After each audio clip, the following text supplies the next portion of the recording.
my business to watch you dying. I'm taking my people to heights where you crying, but regular living, and that's what I'm trying to prove. Instead of just lying in booths. First true Filipino rapper on the news. Enjoy it if you're cool. Haters can snooze while I put my city on the map. 22 double O, Longo City, no cap. Never forgetting the street where my cousin would sit when we always just listen to rap. Kendrick, M and ASAP with some metal and mammy, we turn up with that. Been mundane till the sun came, now we want fame like a kid in a trap. Hey, I've been in Spain, but the letter S is silent. I'm claiming my reign like a king so I can water crops for surviving. Go away if you trippin'. Had a homie, he was crippin'. Egg on the love for the people who talk over songs when they claiming they listen. These bars never done, 3 stars in the sun. Hey, blue, red, draped down on the flag. No, we never fear none. Most of us did grow up with a trust fund. Know that I'm willing to kill for a loved one. I'm on the move from nothing to someone, reminding my people to shout. Kahit anong kulay ng balat, isa sa puso. Mabatag galing Bisaya o Ilocano, walang tatalo sa bangsis ng ating dugo. Isigaw ng malakas ang ating balat.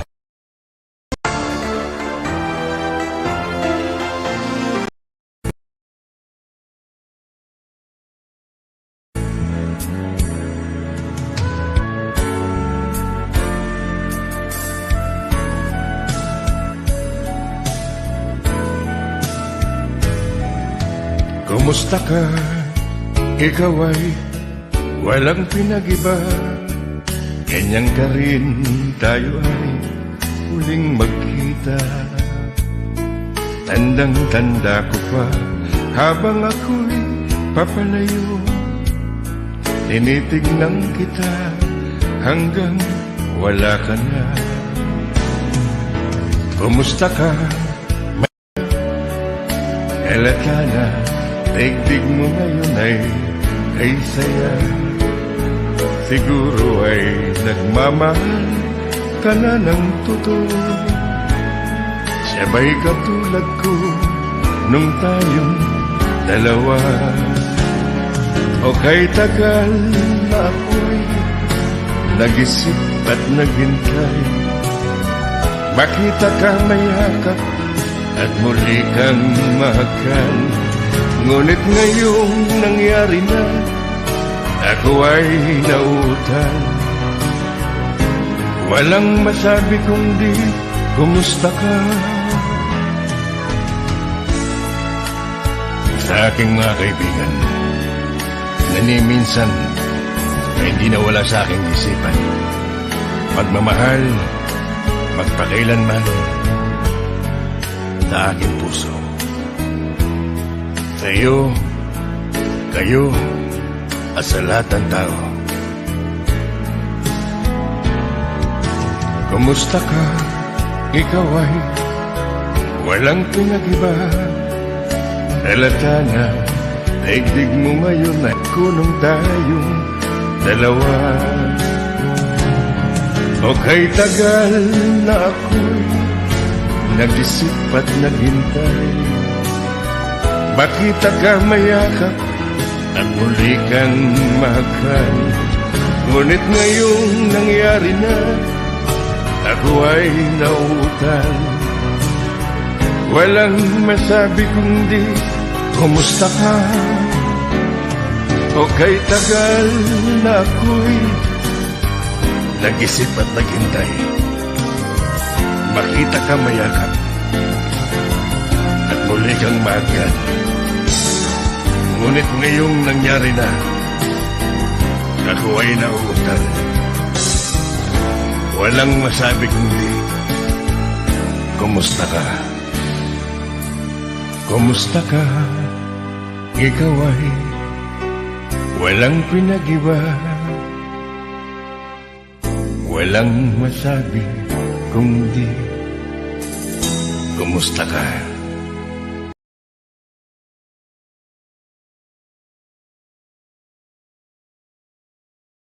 Okay, kamusta po kayo mga BFF at Dabarkads? Ito naman po ulit ang inyong Chairman Fred, at bumabalik tayo ngayong linggo ng hapon na alas 5 po, at ngayong hapon ay marami tayong mga balita at mga panayam, at marami din po tayong mga greetings, birthday greetings at anniversary greetings, lahat ng klaseng greetings.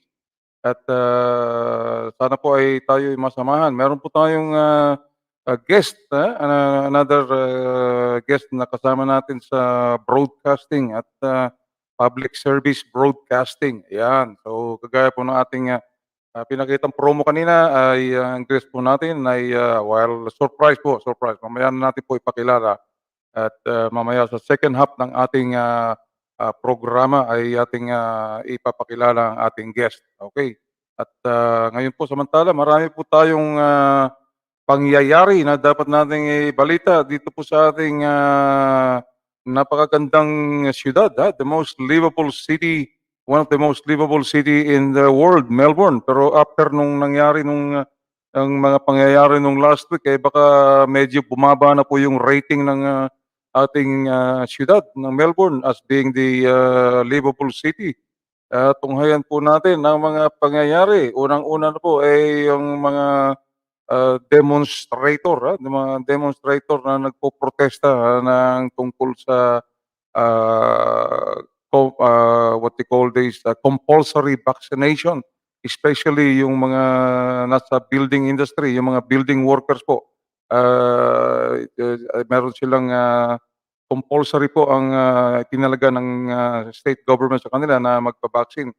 Subalit may mga ibang mangilan-ngilan po na tumututol diyan at mukhang nahaluan ng mga diehard, yung mga hardcore na tinatawag nating mga anti-vaccine na protesters na hardcore. So nagkagulo po ang buong Melbourne, I think that was almost every day from last Monday hanggang Friday po ay nagkakagulo po. Ito tunghayan po natin at bibigyan po natin ng commentary habang nating pinapakita sa inyo. Ito'y summary na po ito, summary na ng mga pangyayari nung nakaraang 5 araw, at pinaiksian na natin upang hindi naman kayo mainip at alam niyo naman siguro na nakita niyo naman po 'yan sa mga news. Subalit ang ginawa po natin ay ating pinagsama-sama ang mga importanteng mga images, nung 5 araw na na nagkakaroon po ng demonstration. Okay. The doors close. Protesters started gathering at the Elizabeth Street headquarters this morning. Tradies angry the vaccine will be mandatory for the construction sector. On Tuesday, I won't be able to go to work. As more gathered, the union leader, who has publicly spoken out against mandating the jab, came Nung ano po 'yan, nung Lunes po 'yan ng umaga nagsimula ang kaguluhan. After po nung tatandaan ninyo nagkaroon din po ng protest rally nung Sabado naman po, nung last weekend. Pero ito po ay nagsimula ito nung Lunes ng umaga, mga construction at saka building workers naman. out to try and reason with the crowd. But he was shouted down by his members, who by now had been joined by anti-lockdown protesters who've regularly attended illegal rallies in the city. So you want us to shut the whole building down? Saturday's rally shows a police officer running into a photographer who was repeatedly yelling "media." A different officer then pepper sprays a photographer from the Age newspaper and a Ay, ayun po, nung pangalawang araw po 'yan at nung hindi na sila makapag-protest sa CBD, ang ginawa po ng mga protesters sa mga outskirts, sa mga suburbs naman sila nag-protest. So gano'n din, sinalubong din sila ng mga pulis doon at meron pang mga media na ganyan pa delikado talaga ang trabaho ng media. Meron pang mga media na napagkamalan na protester. So 'yun ang mahirap, hindi mo ma-distinguish kung sino ang mga protesters, sino ang mga media, sino ang mga bystanders. So kayo po kung gusto niyo lang mag-OC-OC, 'wag na po na kayong kumalat-kalat at baka kayo mapagkamalan pa na kasama sa protest.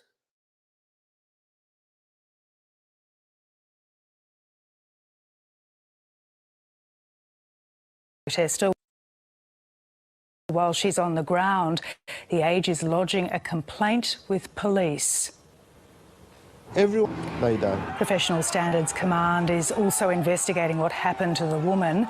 Police say it was a dynamic and hostile situation, making it difficult to distinguish between protesters and the media.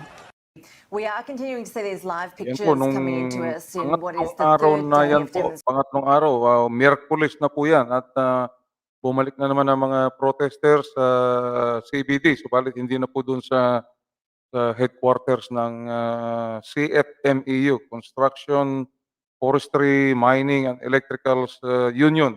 Yan.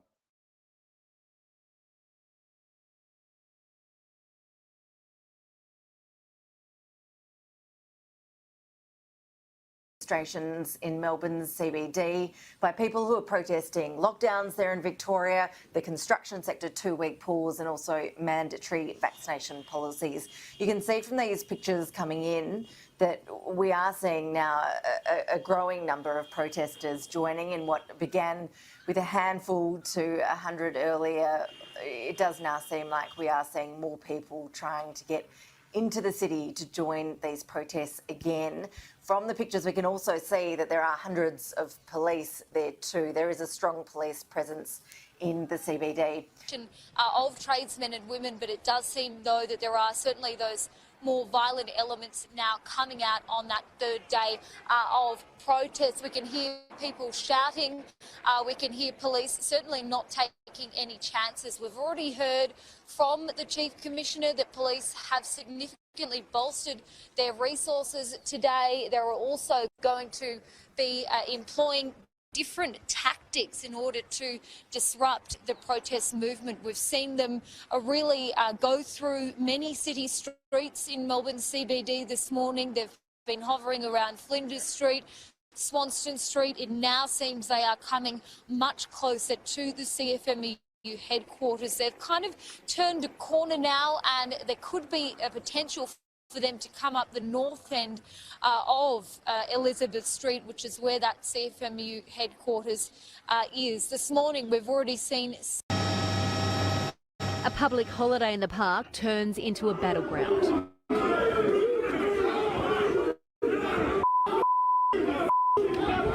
Hundreds of police rushed. Yan po yung pang-apat na araw naman po yan nung Huwebes at talagang kita nyo, ready na yung mga Victoria Police, naka-riot squad gear na sila. Nung mga unang araw medyo normal na uniform pa lang sila at marami po mga nasaktan na mga alagad ng batas.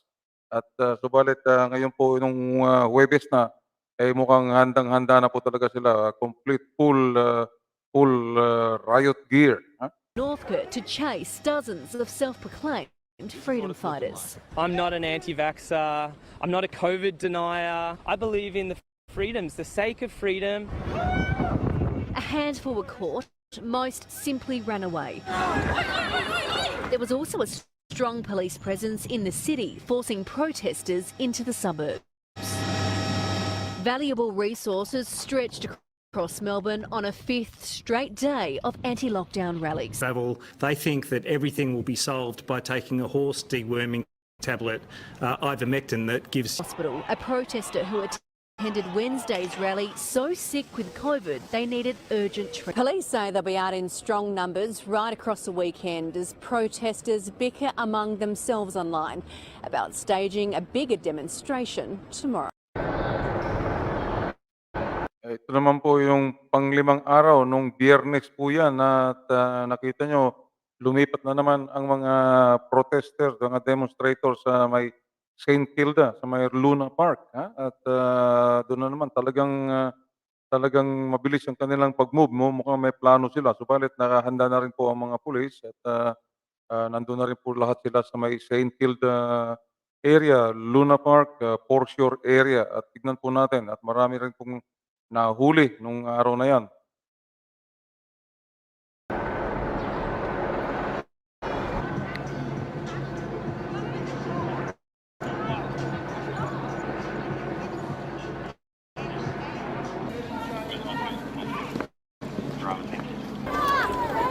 Put your hands behind your back! Do not resist. I'm not resisting. I'm not resisting. Yeah, I will read up ahead. I will.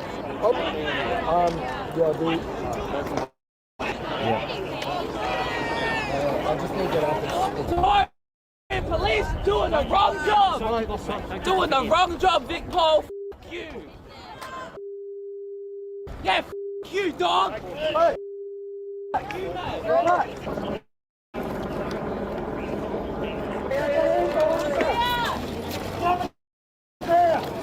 Keep your hands behind your back! Back off! Back off! Back off!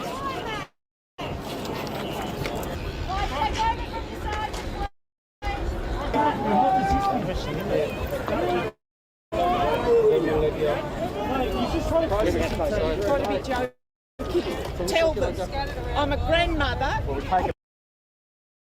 Kita niya lola daw siya. Kung lola yan, bakit nandyan ka at nakikigulo ka dyan? Dapat naalagaan mo yung iyong mga apo.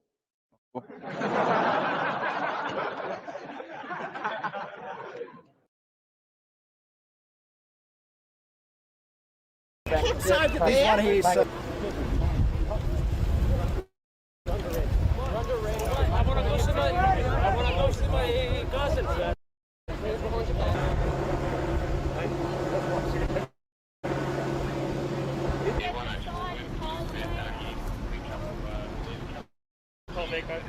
Keep moving. So team, move on. Just keep going till you get hurt. Ayan, so yan po ang 5 araw na parang gulong-gulo ang ating lungsod, ang ating pinakamamahal na lungsod ng Melbourne, Victoria. At nakaano po yan, nakabalita po yan worldwide. Hindi lang dito sa atin sa mga local media natin.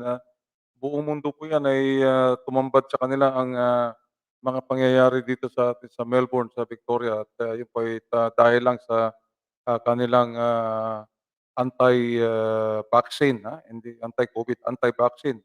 Ay, ganoon na rin yun. Yung iba ay naniniwala na hindi daw totoo yung hindi raw totoo yung COVID. Diba? Yun. Kailangan pa nilang magkasakit para maniwala. Ayun. So, yan po. Yung kung may mga kabarangay man tayo dyan ngayon, medyo nag-iisip kayo na hindi maniwala sa COVID vaccine, medyo palitan na po ninyo ang inyong kaisipan at totoong-totoo po itong dinaranas nating pandemya. Okay, totoong-totoo po ito. At wala pong pinakamagaling kundi pangalagaan natin ang ating sarili. Okay, samantala ay tawagan naman natin ang ating mga Dapper Cats at para samahan naman tayo dito. Ewan ko kung nakahanda na sila. At sila Lisa Javier o Lisa Peron Javier. Patugtugin natin yung kanyang kanta para medyo ma-inspire naman siya na mag-log in. Lisa Javier at yan po yung ating Dapper Cats BFF na singer na, entertainer pa, ano pa tawag dito, events coordinator pa, a complete package. So maganda pa ang kanyang sa singer. At subalit medyo malungkot po itong nakaraang 2 linggo at ipapaliwanag po natin kung bakit po medyo malungkot po ang ating Dapper Cat at BFF na Lisa Javier. Samantala, pakinggan po natin ang kanyang awitin, the latest po, Binago Mo sa English. You change it. Okay.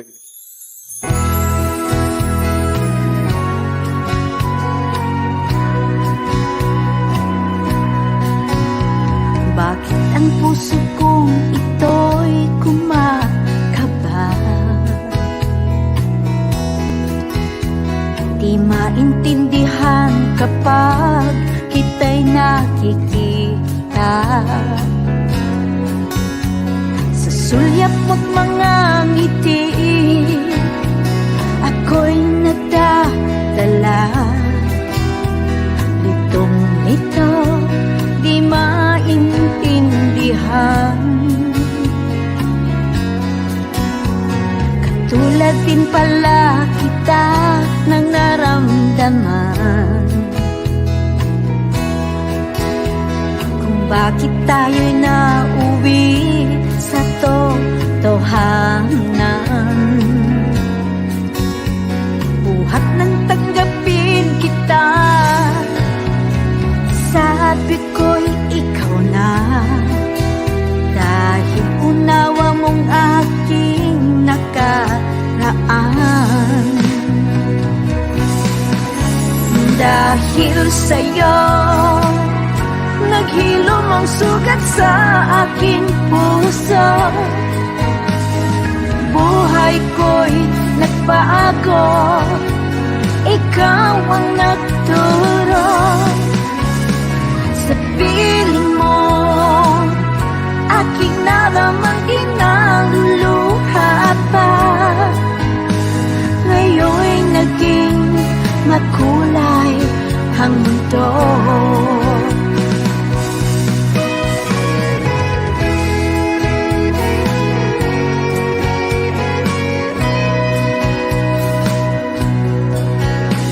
Ngayon'y wala na nga akong mahihiling,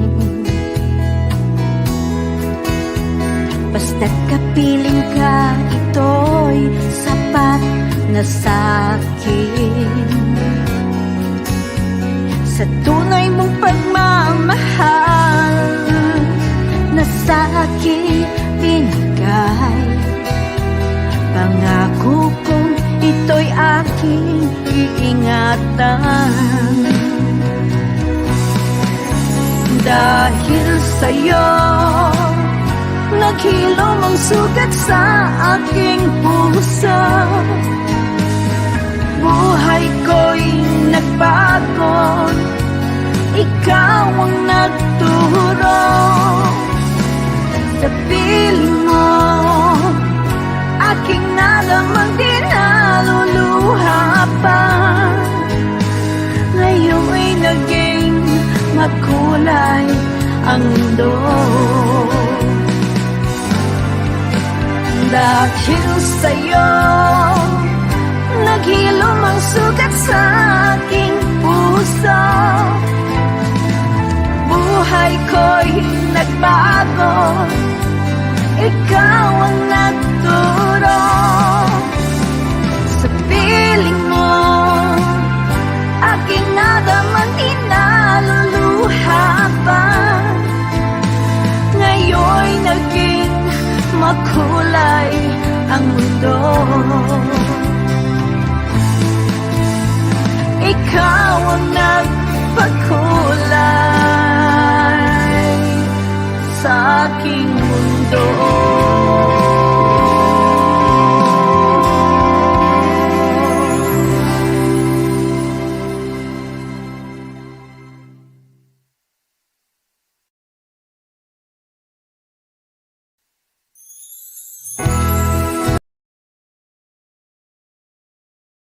Ngayon naman ng ating Dabarkads,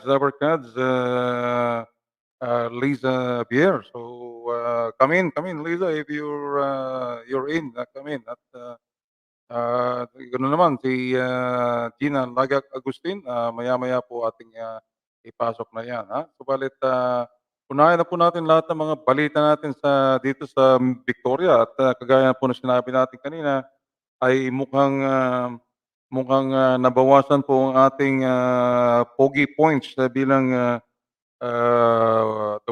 one of the world's most livable city. At kung bakit ay ito ipapaliwanag natin sa inyo. Nung kamakalawang araw nung nagde-demonstrate po yung mga protesters, ay ito naman po ang nangyari. At nakakatawa po talaga, at ibang klaseng pangyayari naman ang nangyari. Ito naman po ay hindi gawa ng tao, wala pong kontrol ang tao. At ito po ay ang may kontrol nito ay ating inang kalikasan, Mother Nature. Ito pong ating tinatawag ay biglang pag-uga ng ating tinitindigan na lupa. At panoorin natin po, lahat po ay medyo nagulantang sa pangyayaring ito. At bihira pong mangyari ito sa Australia, Victoria, lalo na po dito sa atin sa Melbourne, sa Victoria. Hindi po kagaya ng ibang country sa Southeast Asia, gaya ng Indonesia, sa atin sa Pilipinas, sa Japan, na tuwing siguro halos every 2 to 3 months or every 6 months medyo dinuduyan tayo ng konti ng inang kalikasan. So, subalit sa atin po sa Pilipinas ay pinapanalangin po naman natin na huwag po munang biglaang dumating yung the big one na tinatawag nila. So, medyo paunti-unti po na warning at huwag mo munang sanang pigilan po ng ating kalikasan ang pagdating ng the big one. Subalit itong nangyari po sa atin sa Melbourne noong Martes ay ito po ay ayon sa mga kinaukulan ay isa ito sa pinakamalakas kung hindi man pinakamalakas na lindol na naramdaman dito sa Victoria, sa Melbourne, Victoria since the European settlement. So ganun katagal po. So European settlement dito sa Victoria is about 200 years na po. So merong mga ibang lindol 9 years, 10 years ago, subalit hindi po ganito kalakas. Ito pong nangyari ng Martes ay ayon po sa mga may kinaukulan ay mukhang napakalakas po nitong lindol na ito. Almost 6.0 on the Richter scale. Una pong unang estimate po yan. Subalit binaba po ng mga scientifico sa actual na 5.8 or 5.9 intensity po. Ayan, medyo tinipid po nila ng konti. Okay. At siyempre paniniwalaan po natin dahil sila po ang mga eksperto at mga scientifico sa pagdating sa mga lindol. Okay, subalit marami po talagang nagulat itong ipapakita natin sa inyo yung mga newscaster ng ating mga mainstream media na nagulantang sila nang habang sila ay on the air at nangyari pong lindol ay mga 9:15 ng umaga. So karamihan po ng mga media colleagues natin sa mainstream media ay nagpapalabas po sila ng kanilang breakfast show. Kagaya po itong si Michael Rowland ng ABC Network Television.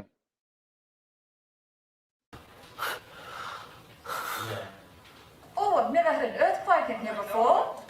Magnitude 6 in the Mansfield region of Victoria. So it's quite really, and the... Ulitin po natin, makikita nyo. Ayan, yumayanig po. Napalinga-linga na lang si Michael Rowland. At si Tony Armstrong naman ay yung kanyang co-host, Tony Armstrong ay napatawa. Magnitude 6 in the Mansfield region of Victoria. So it's quite really, and the depth is only 10 k's, which is relatively shallow. So we'll definitely be getting on to people in that Mansfield area very quickly. It's quite a concerning one because Australia's not used to having earthquakes this big, at least certainly not very regularly, and definitely not around Melbourne for sure. So I'll keep a close eye on all... Short piece of vision, but this is apparently some of the damage in Melbourne as a result of this quake that's just happened in the last 40 minutes or so. You can see people out there getting images of what's happened, and from this it doesn't appear. And various reports from inside across Melbourne, just on social media, but from people I trust on social media, talking about tremors, continuing tremors, smaller tremors being felt as of even 5 minutes ago. Yeah.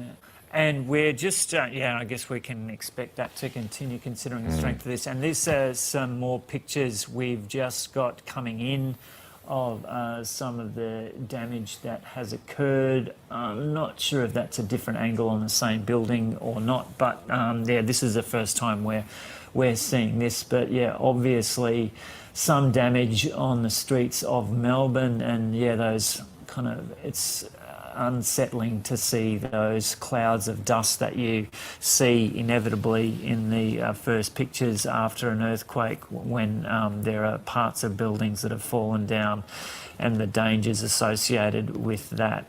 So these are pictures from the streets of Melbourne from this magnitude 6 quake. As Nate has been saying, there will probably be some adjustment to the strength of that as they take a look at registering instruments in different parts of Australia. But Geosciences Australia is saying at this stage of magnitude 6 at a relatively shallow depth of 10 k's, centred on Mansfield to the northeast of Melbourne. We've got a request in to speak to some people in Mansfield. We haven't got them up just yet, but we'll be talking to them just as soon. Earthquake we've had in Melbourne in living memory. Well, we've since heard from the experts who say it's the largest one on this seaboard since European settlement, 6 on the Richter scale. The last time we had one that would have been felt in the city, that was 9 years ago in 2012 in June. That was 4.9 on the Richter scale. So if you hadn't had your coffee yet this morning, that certainly would have woken you up. That's exactly right. This is right in the heart of Melbourne. Usually when we're out of lockdown, you know, Chapel Street is a bustling place. It's very sad to see this burger restaurant behind me. They've sustained a lot of damage, but this is the worst damage that we have heard about so far. The epicentre was in Mansfield. That's northeast, 100 k's northeast of Melbourne, near the Alpine Resort. So people in regional areas certainly were a lot more affected than we were here in Melbourne, but this is still incredible to see in Melbourne. We're really close to the newsroom. We were preparing to have a chat with you from the studio there this morning, and then we were evacuated. So, you know, I can't stress enough how completely out of the ordinary this is, especially for a city that's already, you know, I'd have to say on edge because of the pandemic and the extended lockdowns. Yeah, we saw those incredible pictures from inside the newsroom. Emma, you were standing by. I mean, personally for you, what did it feel like? Were you nervous? Were you taken by surprise? Definitely taken by surprise, and I think it took all of us a good 5 seconds to understand what was going on, and it was silent, you know, apart from the shaking of the building, which was really noisy. Like, looking around, you couldn't see things falling off shelves or anything, but the noise, you could really hear the whole building was moving because it's a high-rise building. And after that first 5 seconds where everyone went quiet and listened, someone said, "That's an earthquake," which is something so unusual here for us, the last one being 9 years ago that we felt in the centre of the city. Wow. Exactly, we're hearing as far as the ACT and also in some parts of South Australia. So we certainly haven't heard anything like that before. And while, you know, when I experienced it, I thought, oh, that's a bit unusual. Hearing from family and friends this morning, a lot of people were really frightened, especially if things came crashing off shelves in their homes, which we're hearing was a very common experience. A lot of people ran outside, grabbed their kids and ran outside. So for a lot of people this morning, it was really frightening. Are there reports of any injuries? Thankfully, no reports of any injuries, which is really fortunate. Our State Control Centre is gearing up this morning to see if there needs to be an emergency response. We know the Prime Minister made contact with our Premier, Daniel Andrews. Struck by a magnitude 6 earthquake. It struck just after 9 o'clock this morning. The epicentre was at Mount Buller, and it was a depth of just 10 kilometres. It was felt right across Victoria, but here is in the middle of the CBD. We believe this is near Chapel Street. This shake so significant that thousands of bricks look like they've been shaken off that building. As I mentioned, there are no reports of injury, but certainly there are reports of damage right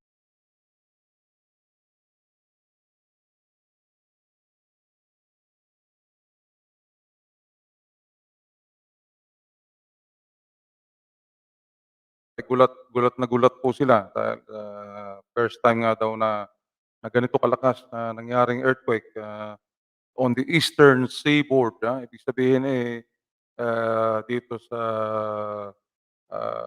New South Wales, Victoria, South Australia, Tasmania. Yan po ang Eastern Seaboard at atin pong sasaliksikin kung bakit po nagsisimulang nangyayari po ang mga ganitong uri ng earthquake. Luckily po ay hindi po sa ilalim ng dagat nagsimula ang earthquake, kundi sa ilalim po mismo ng continent ng Australia, sa ilalim po ng Mansfield, which is dito po yan sa Victoria. Kung alam niyo po yung Mansfield, yun yung pong dinadaanan po natin pagpapunta po tayo sa Mount Buller. Mount Buller, yan yung Mansfield na isang napakahimik at napakagandang lugar. Subalit sa ilalim po pala ng Mansfield ay talagang medyo nagkakagulo na po ang ilalim ng lupa ng Mansfield. Ayan. So hindi po natin kayang alamin yan ang kalagayan o ang pakiramdam ng ating Mother Nature or inang kalikasan.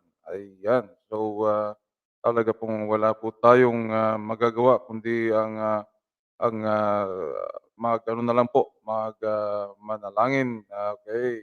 Ayan. Okay, yan. Ayan. Panalangin ba yun? Hindi panalangin yun. Ayan. Mamaya na po natin iparinig yung mga panalangin.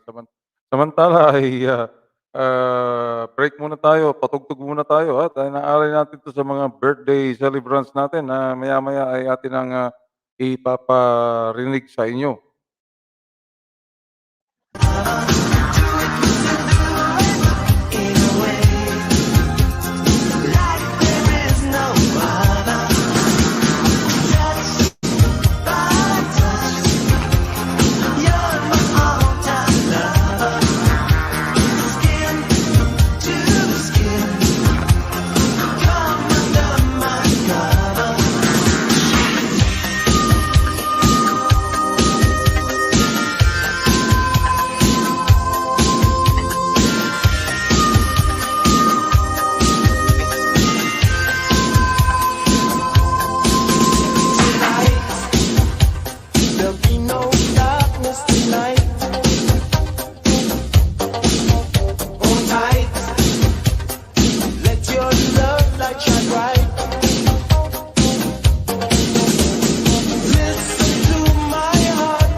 Yan, break muna natin yung tugtugin na yan at atin naman pong isunod itong ating isa pang balita at ito naman po ay tungkol naman po sa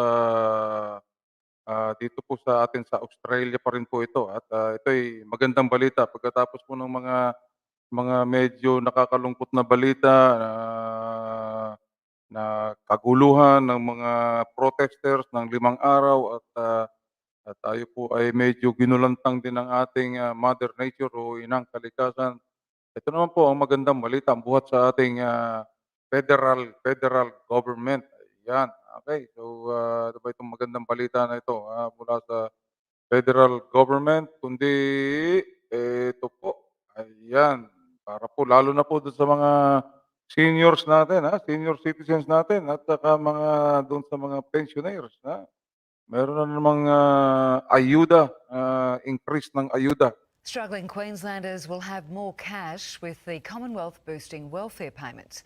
The aged care pension has seen its largest increase in 7 years, but with the cost of living rising, some are questioning if it's enough. 80 single Yvonne Bright-Cruz relies on her pension each fortnight. I could exist on it, but I couldn't do anything extra. People that have worked just as hard as I have, they don't even own their own home and car, so they would be really badly off. But there is a boost. This is to take into account the cost of living. Government benefits will increase from today. For a single pensioner, the payment will rise by more than $14. For a couple, it's $22.40 combined. Self-funded retirees ineligible for the pension could be entitled to the Commonwealth Seniors Health Card based on income, not assets, open to seniors earning $57,000 or less. You can save money when you go to the chemist, and in some states you can actually get concessions. This is the largest increase in the aged care pension since 2014, putting more money in the pockets of 2.5 million Australians who rely on the payment. Single Australians on JobSeeker will see their payment increase by $8.70 to $629.50 a fortnight.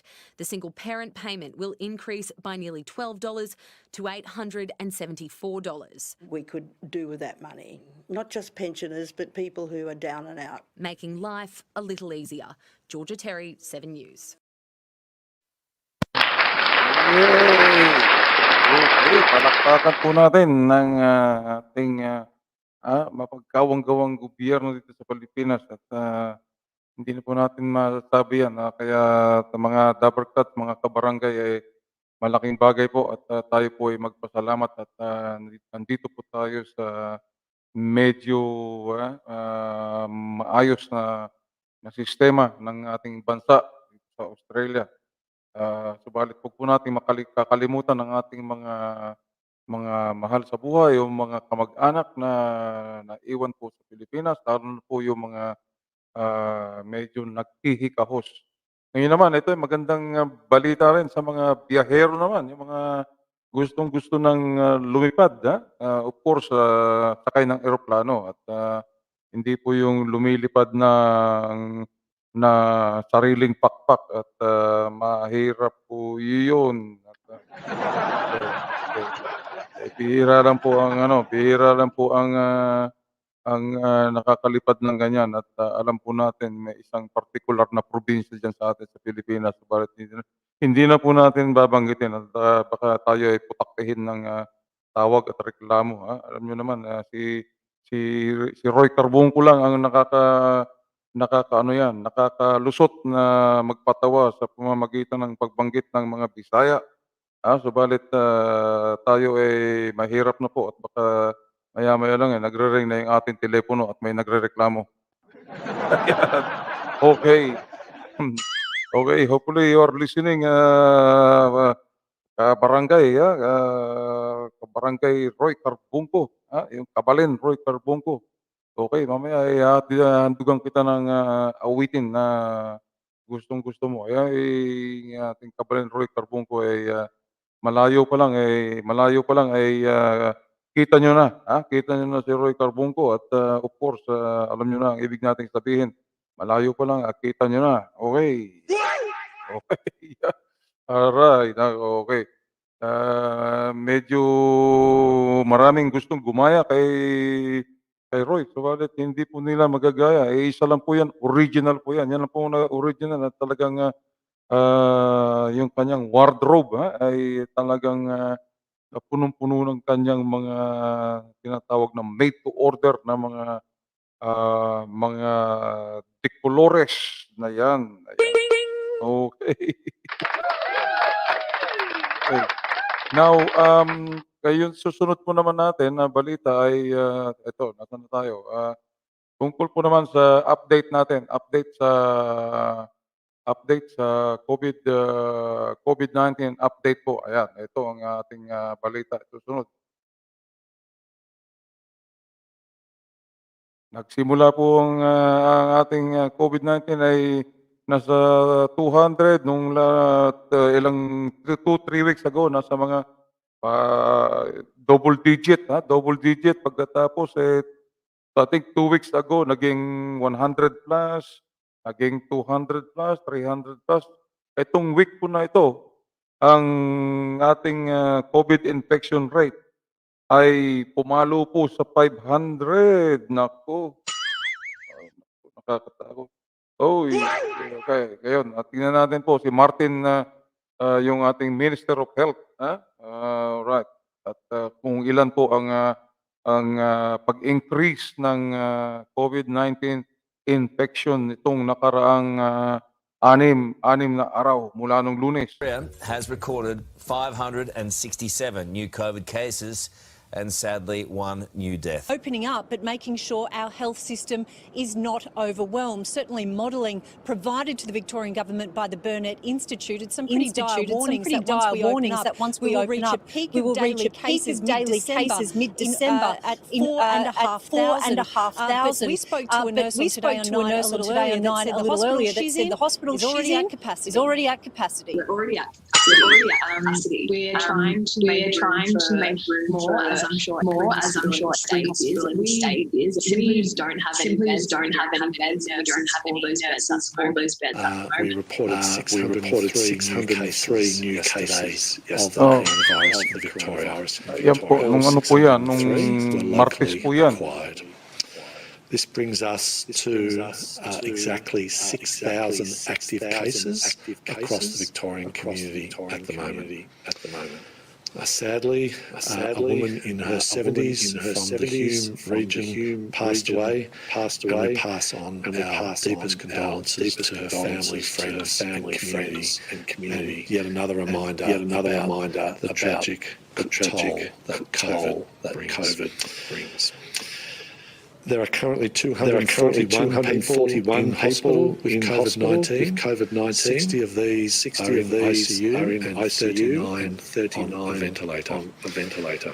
Of the cases who were in hospital yesterday, 85% were not vaccinated at all. 13% were partially vaccinated, and that leaves three people who were vaccinated. We reported and processed 48,829 COVID tests yesterday, and we delivered 40,811 vaccines through state-run clinics. A new high of 847 new cases. Ayan po, nung Biyernes po yan. Reported yesterday. All cases were locally acquired. This brings us to some 7,611 active cases, and tragically one person has passed away, a man in his 80s from Hume. And we pass on our deepest condolences to that person's family and friends and community. 79% of yesterday's cases were aged 50 or under, and the proportion of cases over 50 as total number also starts to rise. But this is still largely an outbreak of people under 50, the young and the unvaccinated. There are 321 people currently in hospital with COVID-19, and 65 of those 321 are in intensive care, and 45 are on a ventilator. 59,342 tests were processed yesterday, and 37,220 vaccines were administered in our state-run hubs. Victoria's pandemic response team is worried about COVID spreading through illegal grand final parties. Health officials are pleading with Melburnians to hold off making a night of it. So our vaccine targets and easing of restrictions stay on track. should be at the MCG are instead test and vaccine hubs around the state. An hour and a half wait for walk-ins at Melton, Campbellfield busy too. Victoria gained almost 1% on first doses. Now 77.1. We should hit 80% midweek. A few days late, blamed on the long weekend. Double doses up from 46.2 to 46.9. But for tonight's big game in Perth, Victorians are being asked to hold off on pace. A number of Victorians are in hospital with COVID. Tonight, 321, a number that surged recently, up 55% in a week, up 124% in 2 weeks. Capacity is holding up for now. Ayan po. So talagang nakakabahala po. Ewan ko kung pero mukhang wala po tayong nahalatang mga masyadong mga celebration dito sa ating suburb. Hindi lang po natin alam, maaaring sa loob ng bahay na lang sila nag-celebrate. So and hopefully ay wala po mga visitors, ha? At pwede po mag-celebrate sa loob ng bahay kung kayo mga pamilya lang diyan at wala pong mga visitors. Ayan. Subalit ang pinakabawal na bawal po ay yung mag-get together kayo at mangumbida kayo ng inyong mga visitor. So talagang pinagbabawal po 'yan ng ating mga health authorities, okay? At talagang ganyan po, wala tayong magagawa. 2 taon na po tayong nasa pandemya at hopefully konting tiis na lang po at kung medyo magsasakripisyo po tayo itong susunod na mga buwan, ay maaaring magkaroon po tayo ng normal na Christmas. So yan po ang ating pinapanalangin. Ayan.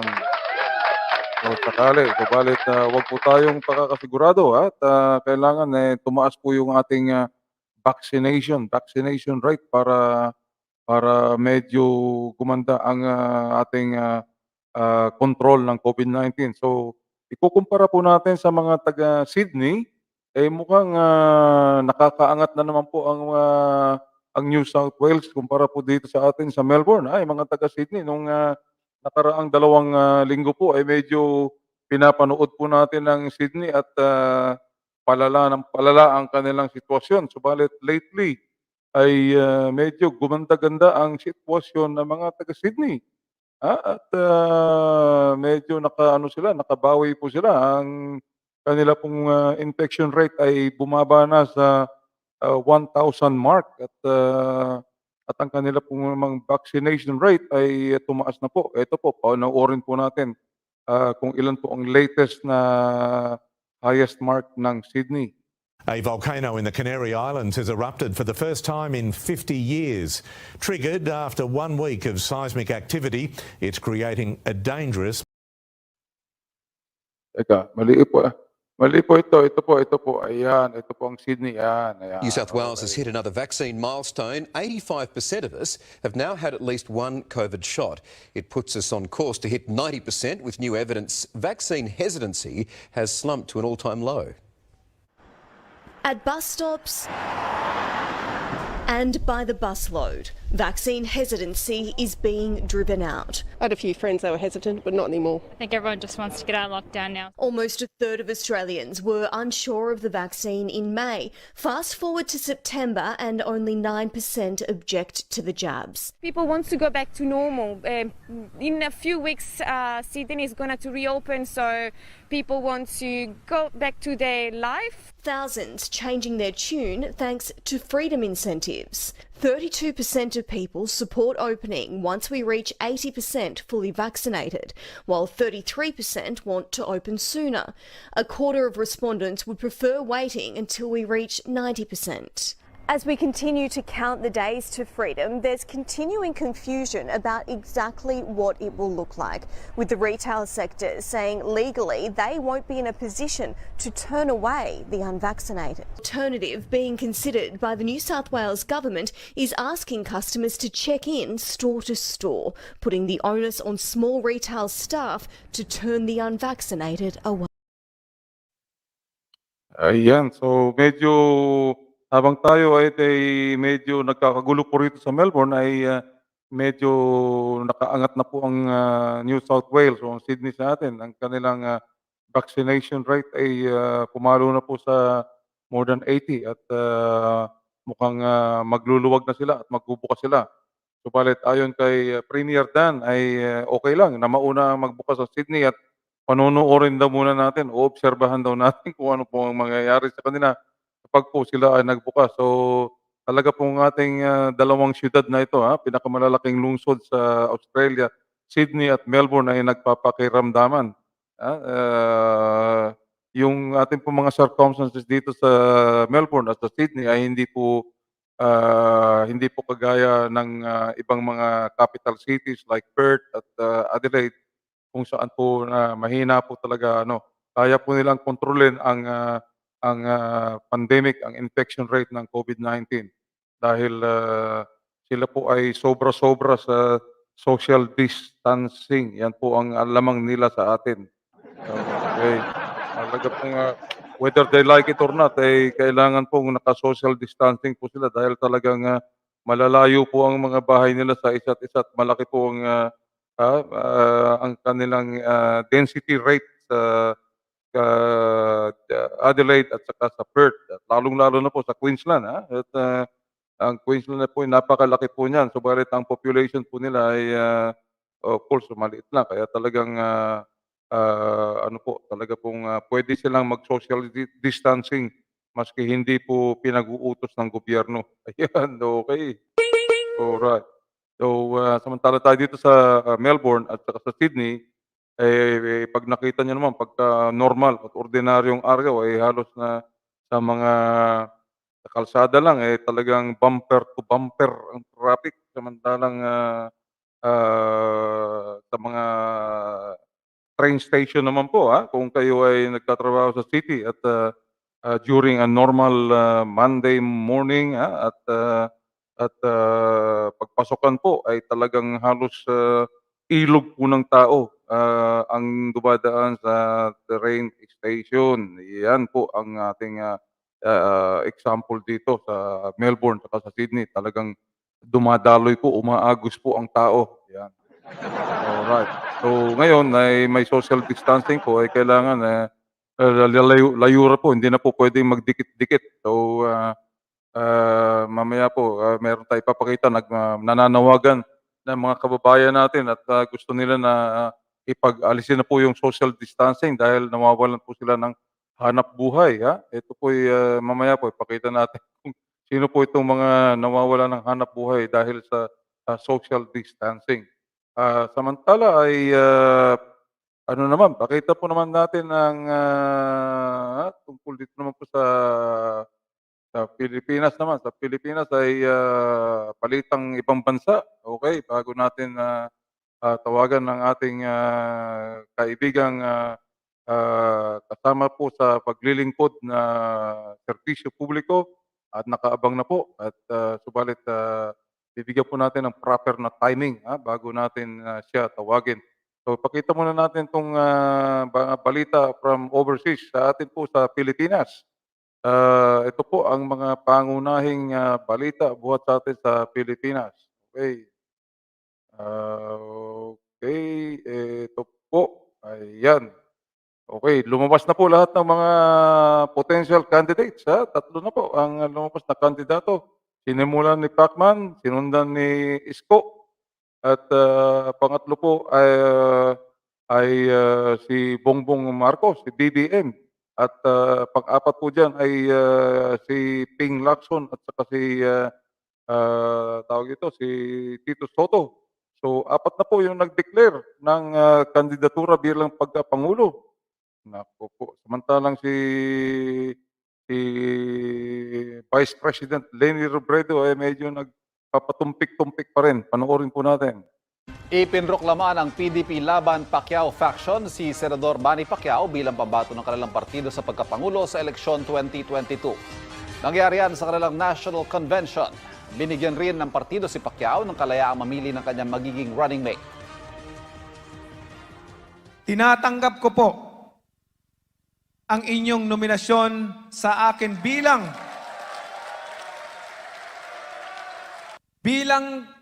kandidato sa pagkapangulo ng Republika ng Pilipinas. Manila City Mayor Isko Moreno Dumagoso's camp announced today that he will be running for president in the 2022 national elections. This was confirmed by Manila Public Information Office Chief Julius Leonen. The Manila PIO chief also said that former senatorial candidate Willie Ong will be Mayor Isko's running mate. Moreno had previously said that he would announce his plans for the elections after confirming that he had a meeting with Vice President Leni Robredo and Senator Manny Pacquiao. Mayor Isko is the president of Aksyon Demokratiko Political Party. Formal nang inendorso ng Partidong Kilusang Bagong Lipunan o KBL ang kandidato nila sa pagkapangulo na si Ferdinand Bongbong Marcos Jr. Wala sa convention si Marcos pero may ipinadala siyang recorded message para sa partidong itinatag ng kanyang ama kung saan nagpasalamat siya sa kanilang suporta. Pero sa isang forum, nilinaw niyang hindi pa niya formal na tinatanggap ang nominasyon. Sinagot din niya ang naunang pahayag ni Vice President Leni Robredo na tatakbo si Robredo kung mag-1-on-1 sila sa pagkapangulo. Hindi ka naman tumatakbo para lumaban sa isang tao. A negative campaign is always an unsuccessful campaign. Ayan, yan po ang paliwanag ni BBM. Ha? Tama nga naman, hindi ka lumalaban dahil lang gusto mong maka one-on-one yung isang kalaban. Yun ang paliwanag ni VP Leni Robredo. So talagang matibay talaga. Mukhang masaya po ang eleksyon natin sa May 2022. Kaya yung mga hindi pa ho nakapagrehistro na mga dual citizen ay magparehistro na kayo. At mukhang maganda po ang balita dahil mukhang i-extend po. Hindi pa naman kumpirmado. Mukhang i-extend po ang pagre-register, ang registration sa atin sa Pilipinas. Pakinggan po natin ang panayam ng statement ng Commission on Election. Sahang maglalabas ng desisyon ng COMELEC sa September 29 kaugnay ng mga panawagang i-extend ang voter registration period. Ayon kay COMELEC spokesperson James Jimenez, magpupulong ang kanilang management committee tungkol sa issue. Sa ngayon, sinabi ni Jimenez na nalagpasan na ang target nilang 4 million new registrants. Nasa 5 million na ang mga bagong botante. September 30 pa rin ang deadline ng voter registration. Sa kabilaya ng apela ng 2 kapulungan ng Kongreso na palawigin pa ng 1 buwan ang pagpaparehistro. Ayan, so magandang balita po. Mukhang i-extend pa po yung registration by 1 more month. So sa halip na katapusan nitong September ang deadline, which is ano na po yan, sa susunod na Huwebes na po yung ang 31. Maaring ma-extend po yan kung papayagan po ng Commission on Election. Ayan. Ang registration. Okay. Okay, so iwanan po natin yan. Tingnan po naman natin ang iba namang balita buhat sa Pilipinas. Ang tumitinding bangayan at awayan ni Flash Gordon at saka ni Batman. Si Flash Gordon po ay si Senator Richard Gordon at si Batman ay alam niyo na kung sino at meron po siyang kasamang si Robin Go. Ayan, panoorin po natin ang kanilang bakbakan. You're a bully. And I'm sorry, Mr. President. The Filipino people can fight back against bullies. Filipino can have a revolution against bullies. Quite frankly, Mr. President, you are boring. Di ako Nako, mukhang matapang talaga si Flash Gordon. Sino kaya mananalo sa kanilang dalawa ni Batman and Robin versus Flash Gordon? Ayan. Okay. Malalaman po natin sa May 22 yan kung sino po ang malakas, si Flash Gordon o si Batman and Robin. Okay. Okay, samantala ay patugtog muna po tayo ng konti. Ito po ay alay natin sa ating yumaong kaibigan na musikero, na musician, na siya pong nagbigay at naghatid sa atin ng mga karamihan po ng ating mga pinapatugtog na kanta rito. Walang iba po kundi si Rene de la Rosa alias Alon Pusong Bato na sumakabilang buhay po nung nakaraang linggo, nakaraang Sabado po. At Mukhang hindi pa ko confirm kung ano po ang kinamatay niya, subalit hindi na po natin kailangan alamin at ipanalangin na lang po natin at makiramay na lang po tayo sa pamilya ni Rene de la Rosa. Ito po ang kanyang the most well-known hit music. Ibigin ko, mundo ko'y biglang nagbago. Akala ko ika'y langit, yung pala'y sakit ng ulo.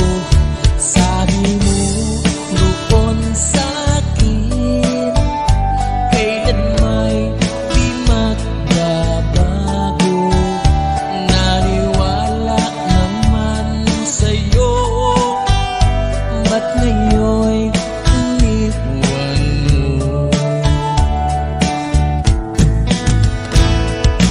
Di mo lang dahil sa'yo, ako'y di makakain, di rin makatulog buhat ng iyong lukuhin.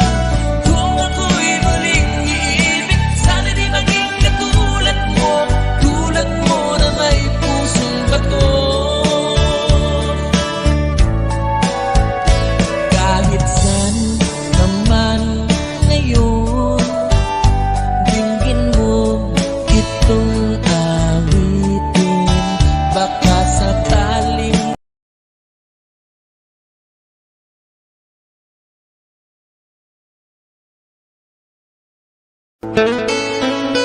nang ika'y ibigin ko, mundo ko'y biglang nagbago.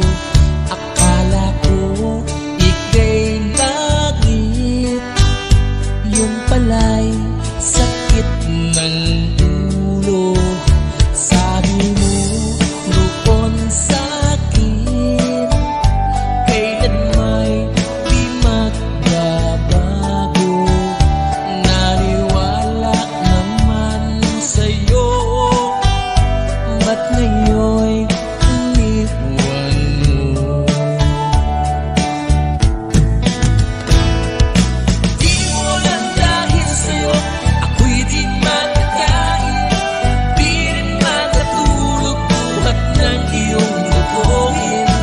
Kung ako'y muling iibig, sana di maging katulad mo na may pusong bato.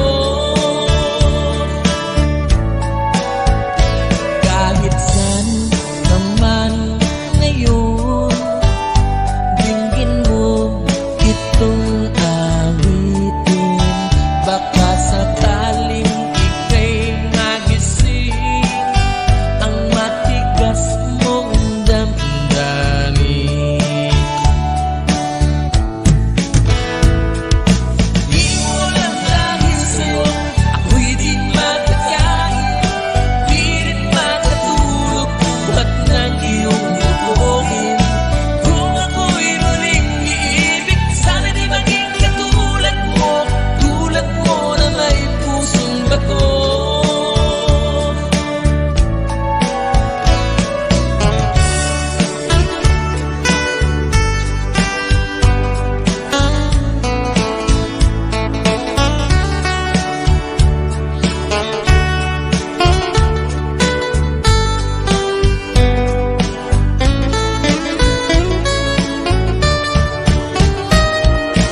Di mo lang dahil sa'yo, ako'y di makakain, di rin makatulog buhat ng iyong lukuhin.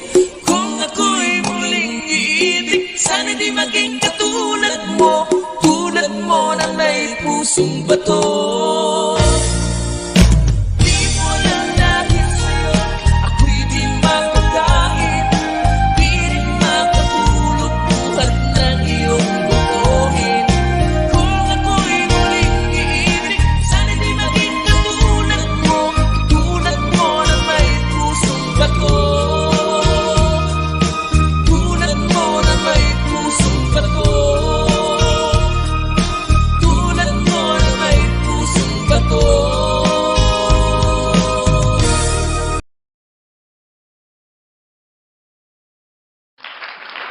Okay, ayan po doon sa mga kamag-anak o mga naiwan po ng ating kaibigang Rene de la Rosa ay taus-puso pong tayong nakikiramay at makikipag-ugnayan po kami diyan sa inyo upang kahit po papaano ay makatulong po tayo sa pagpanaw ng inyong butihing ama at asawa at ating pong Lodi, na composer and singer, Rene Alon de la Rosa. Okay.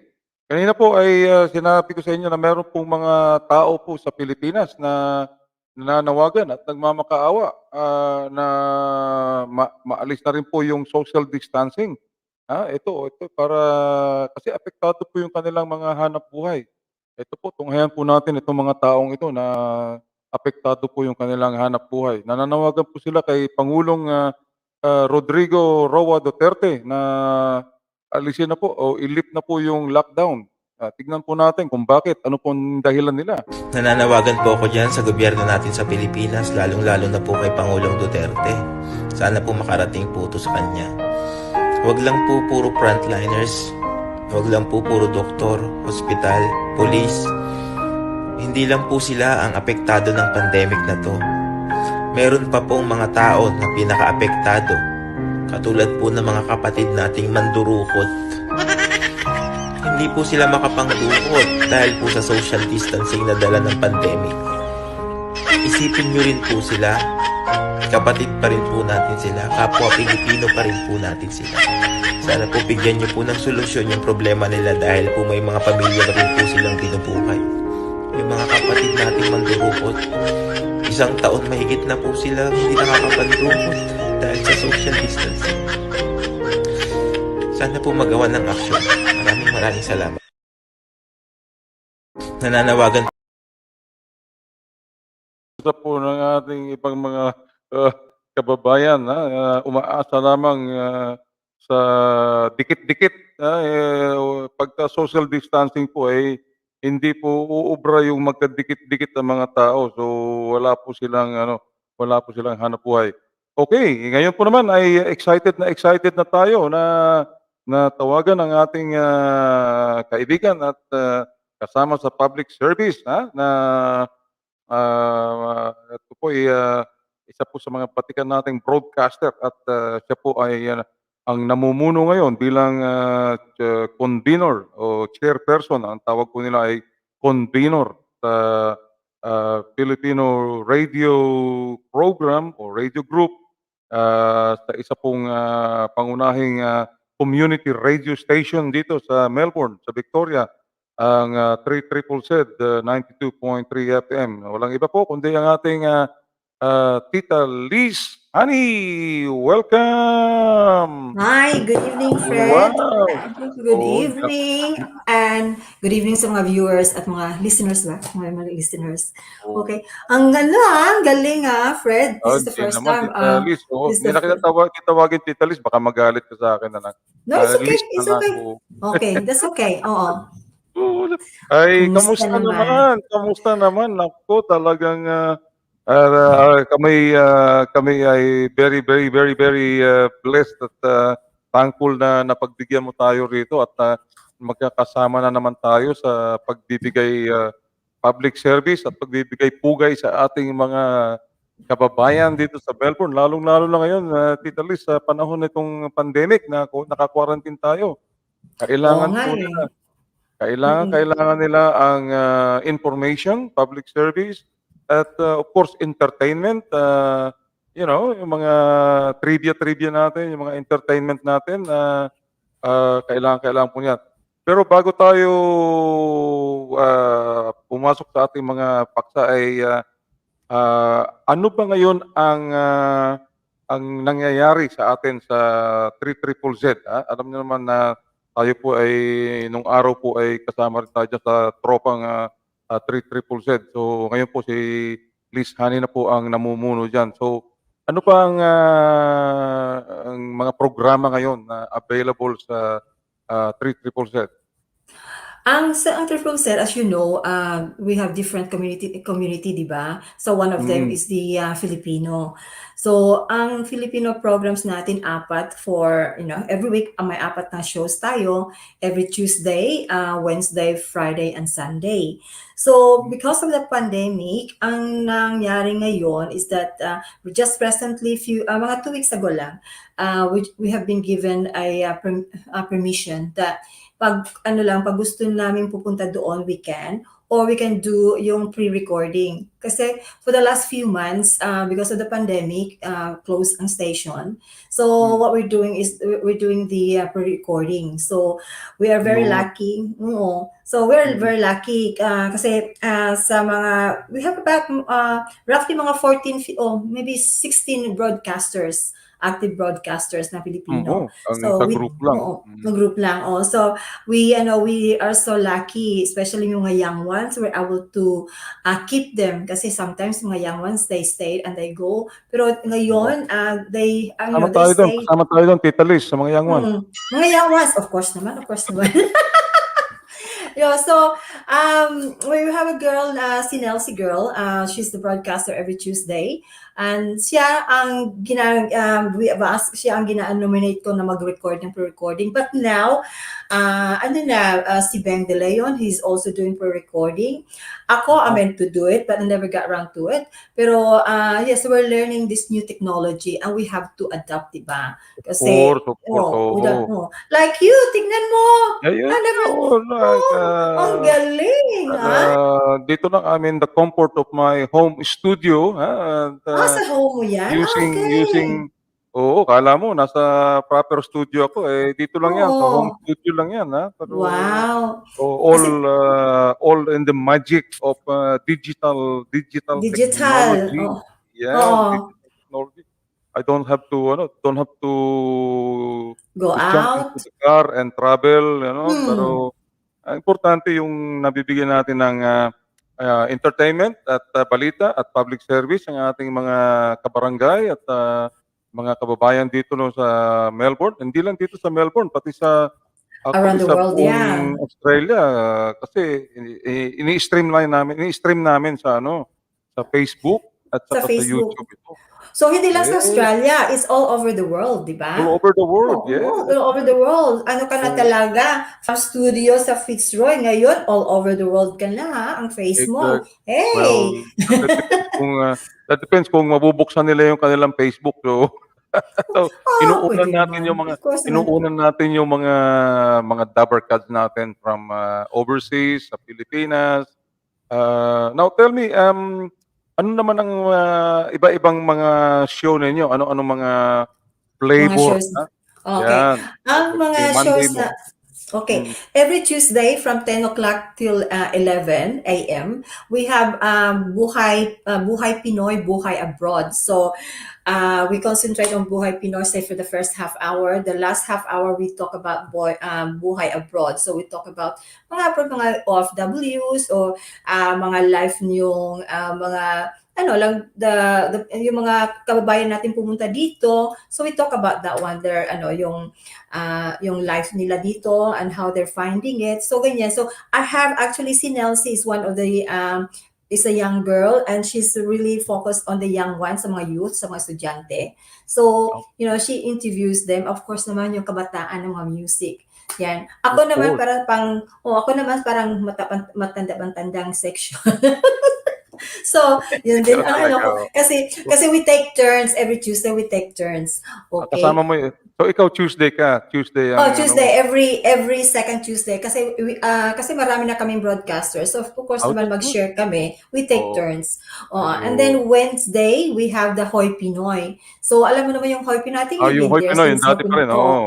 Nandiyan pa rin. So we have about three or four broadcasters. Then nandito pa si Andy. So Andy is more like the backup. Pag walang mo namang si Andy Boy medyo inaalagaan pa rin niya yung kanyang kalukuyan. Mama niya, inaalagaan pa niya. So we have Brian Yap, si Keith, si Kath Yap, mag-asawa yan. Who does the Wednesday.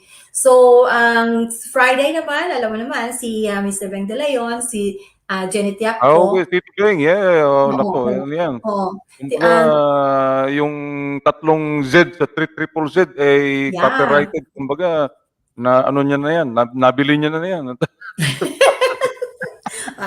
At si ano naman si Tito Jeng naman kasi Tito Jeng's now living sa Geelong na. So parang backup din siya. So kung mayroong hindi pwede, so sometimes he's very kind Si enough to Virgie, oo. hindi si Jing Sosa, Jing Sosa. Si Jing, sorry, Oo, si Jing, oo. Jing Oo Sosa. nga. Si Tito Virgie, si Virgie na nasa Geelong na siya kasi parang malayo yata eh. Hindi na siya Oo. involved yan. Malayo na kasi. Oo, Oo, malayo na talagang kasi. But lumagay na she's talaga sa tahimik. Lumagay na tahimik si Tita Virgie. At no, nasa siya, may sariling show din siya sa yes, Geelong. I know. It's a very good show. Talaga. Like you, very talaga sa being broadcaster, di ba? Talagang passion. Pag passion mo talaga, you find a way, di ba? So, yan. Gusto lang natin na makapagbigay ng paglilingkod sa ating mga kababayan at the same time makatulong sa ating mga mahal sa buhay sa Pilipinas dahil through this program ay nabibigyan natin ng konting tulong ang mga kababayan natin sa Pilipinas. Okay. Yeah. Paliwanag namin po yan mamaya.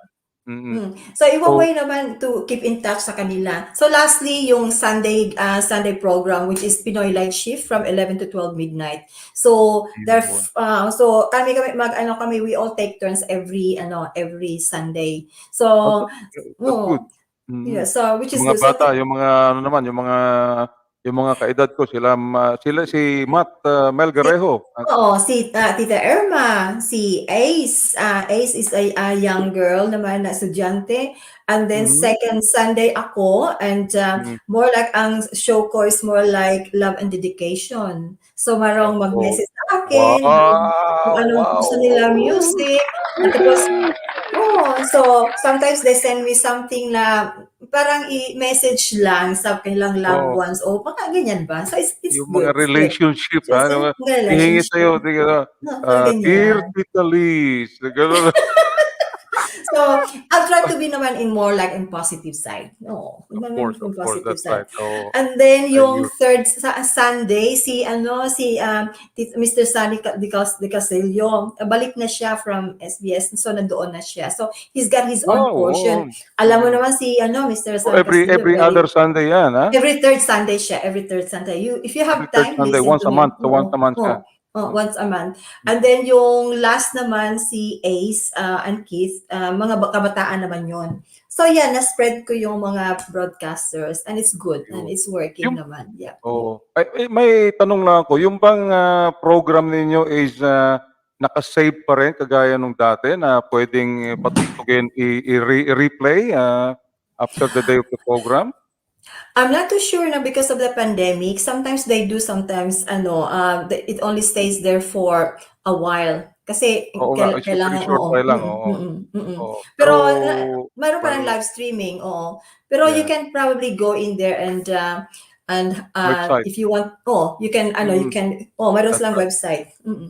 Titingnan ko sana kanina before we go on air, naubusan na ako ng time so at definitely, I'm hoping that all the programs are still there para naman ma-replay natin dito sa aming programa, Kabarangay, programang Kabarangay. Maganda yung maririnig ng mga kabarangay natin na there are so many mga kasama natin na nagbibigay ng public service para sa atin sa Melbourne and the whole of Victoria.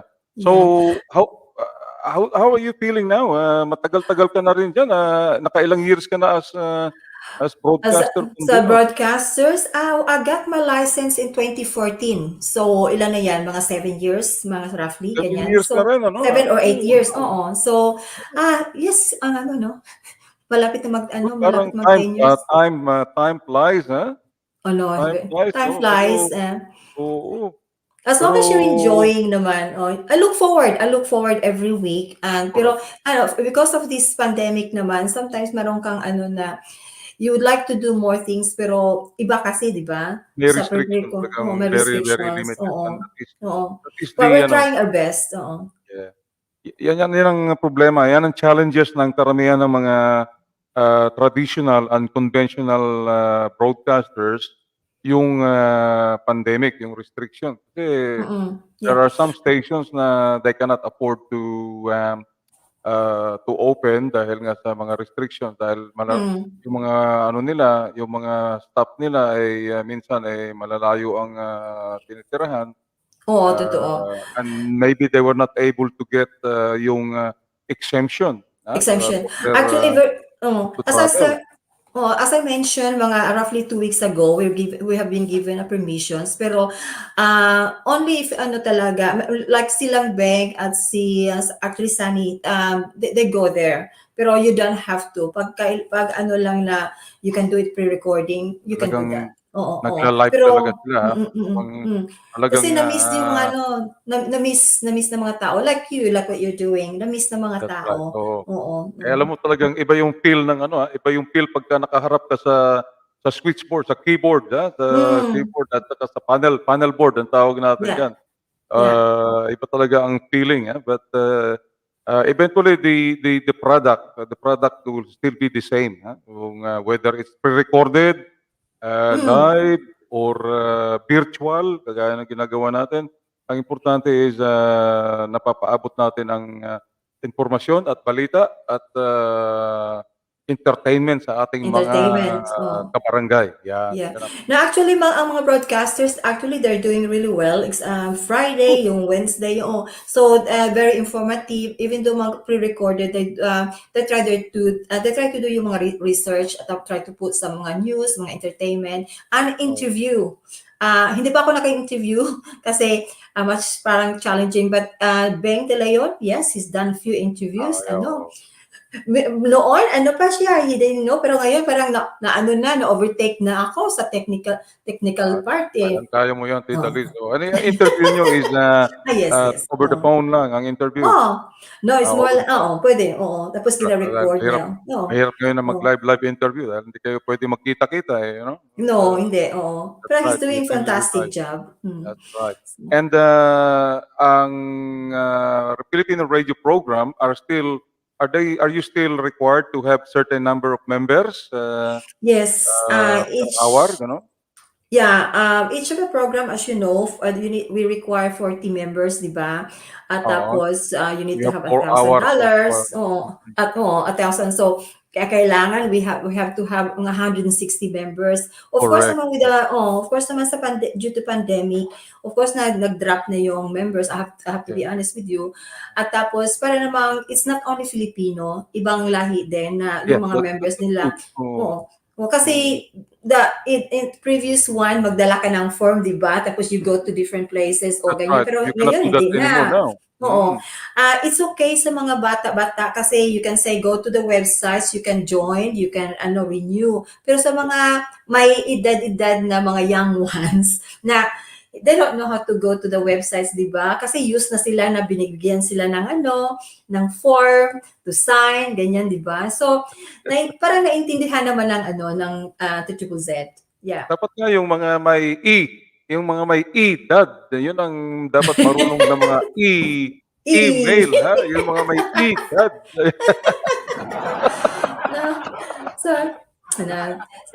Sa iyo naman, kasi sarili mo yan, di ba? Sarili mo Yeah, yan. that's right. Sarili natin, and we're also being supported by a few of our entrepreneur na kababayan.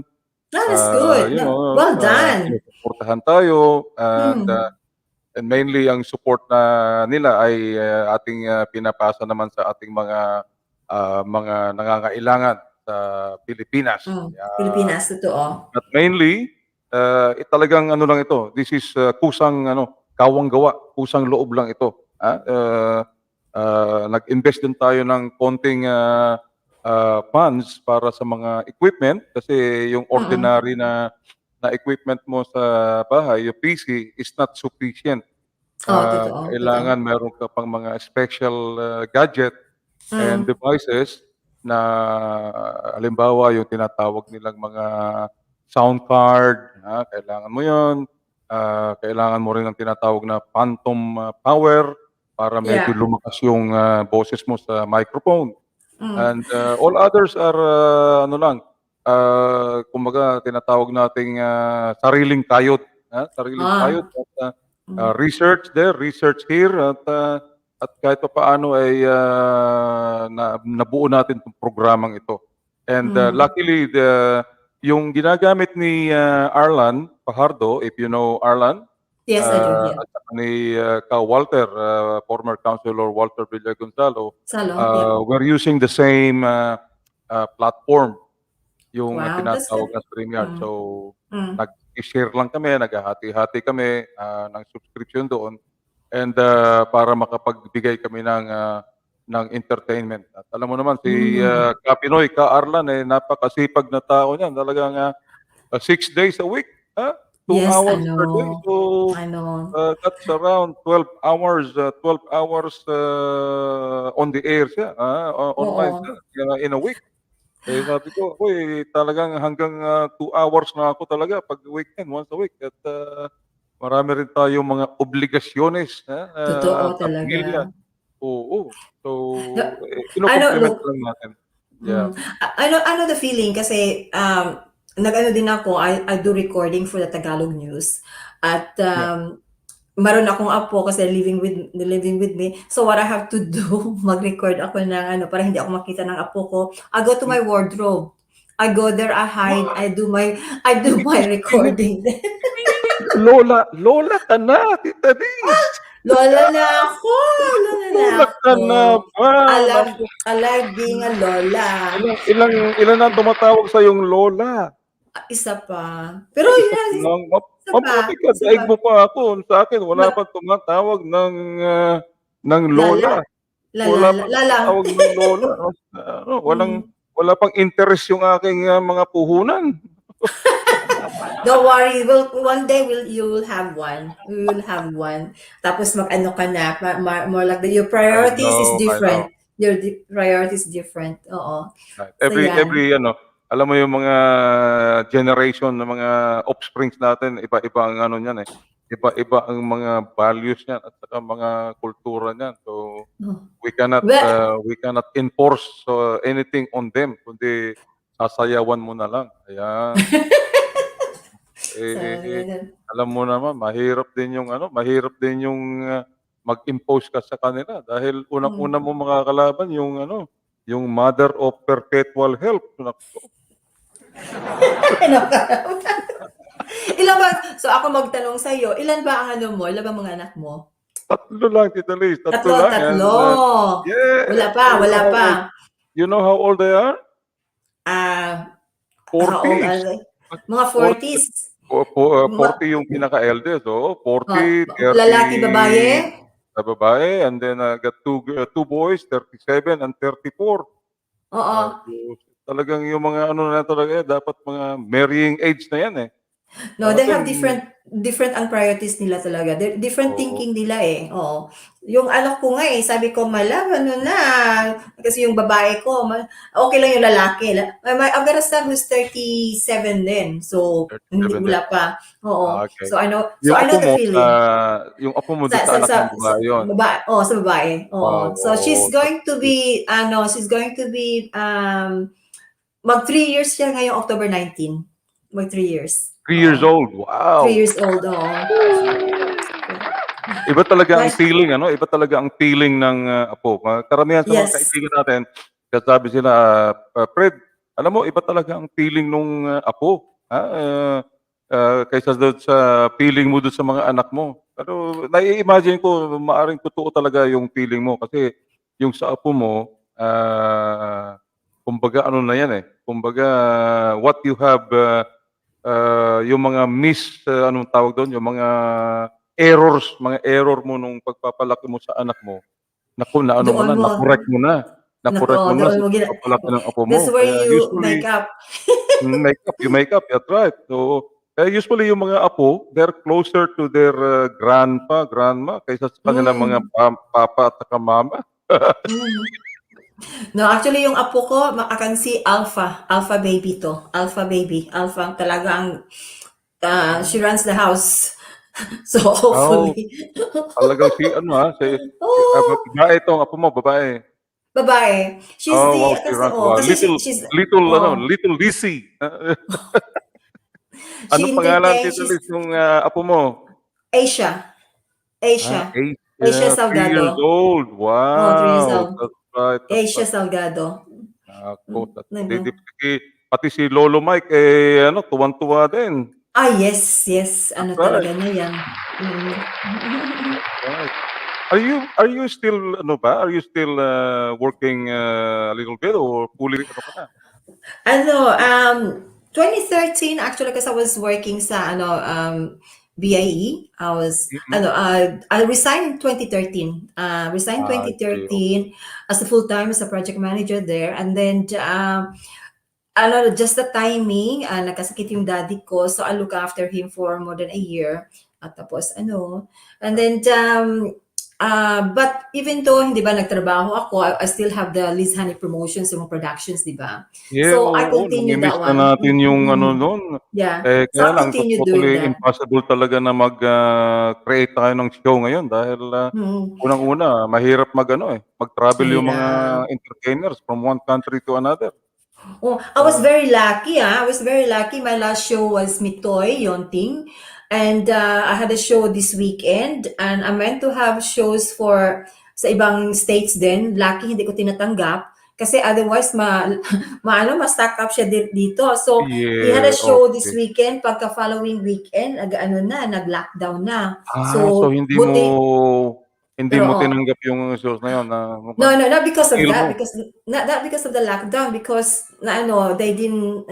One of those things na hindi sila on time sa pag-sign ng contract. So I had to go ahead with it. Pero buti, parang ako sa Diyos na wag mong anuhin kasi baka mag-lockdown. So lucky.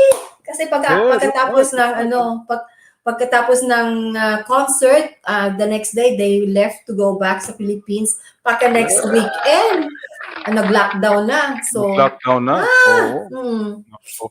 Well, you're not the only organizer or marami producer tayo. na Marami. nag-suffer diyan, marami din. And Marami tayo. yung mga get together, yung mga dinner dances natin, marami ding naapektuhan. Mga Marami. dinner dances natin. But you know what? I mean, with the pandemic, along with this thing, pero I just want to, meron ding kaunting positive side. Kasi sometimes we talk about, with my friends, kanyan. Some people, they are able to save money. Some people, they're able to do more work sa bahay, gardening, learning how to cook.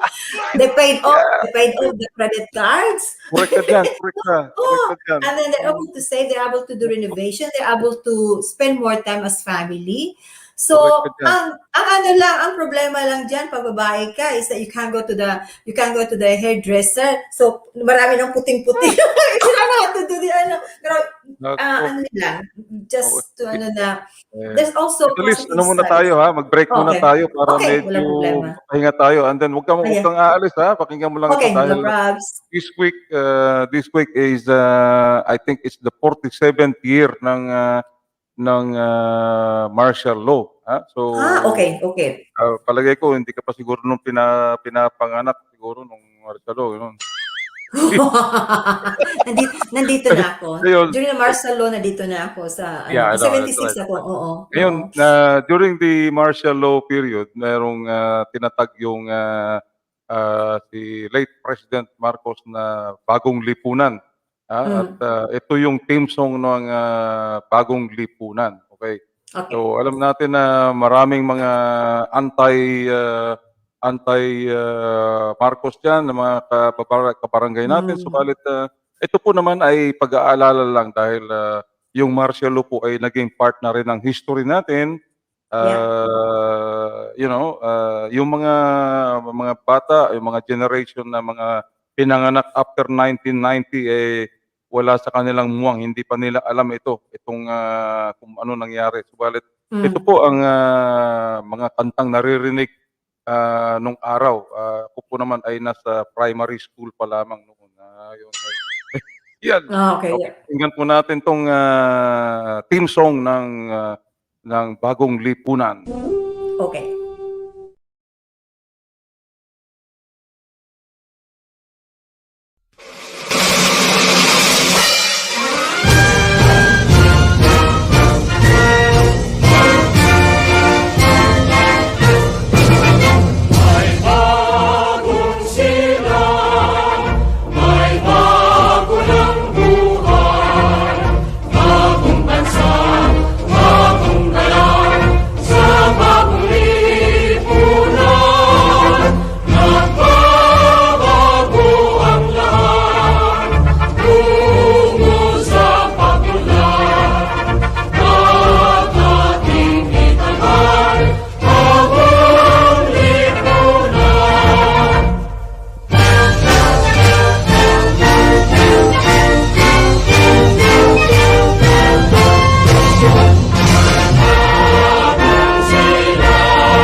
Maraming nananalangin na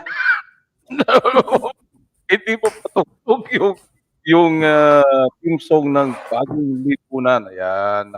Nasaan ka? Nandito ka na sa Australia, no? Na-actualize na, di ba? Yung ano pala, di ba? 1972 pala yun, di ba? Oo, 1972 yung, 1974. ito, 72, hindi ba 72? 74? 72 yata. Correct. 72, nandito ka na noon. No. Ano pala, after 4 years, 76 ako dito.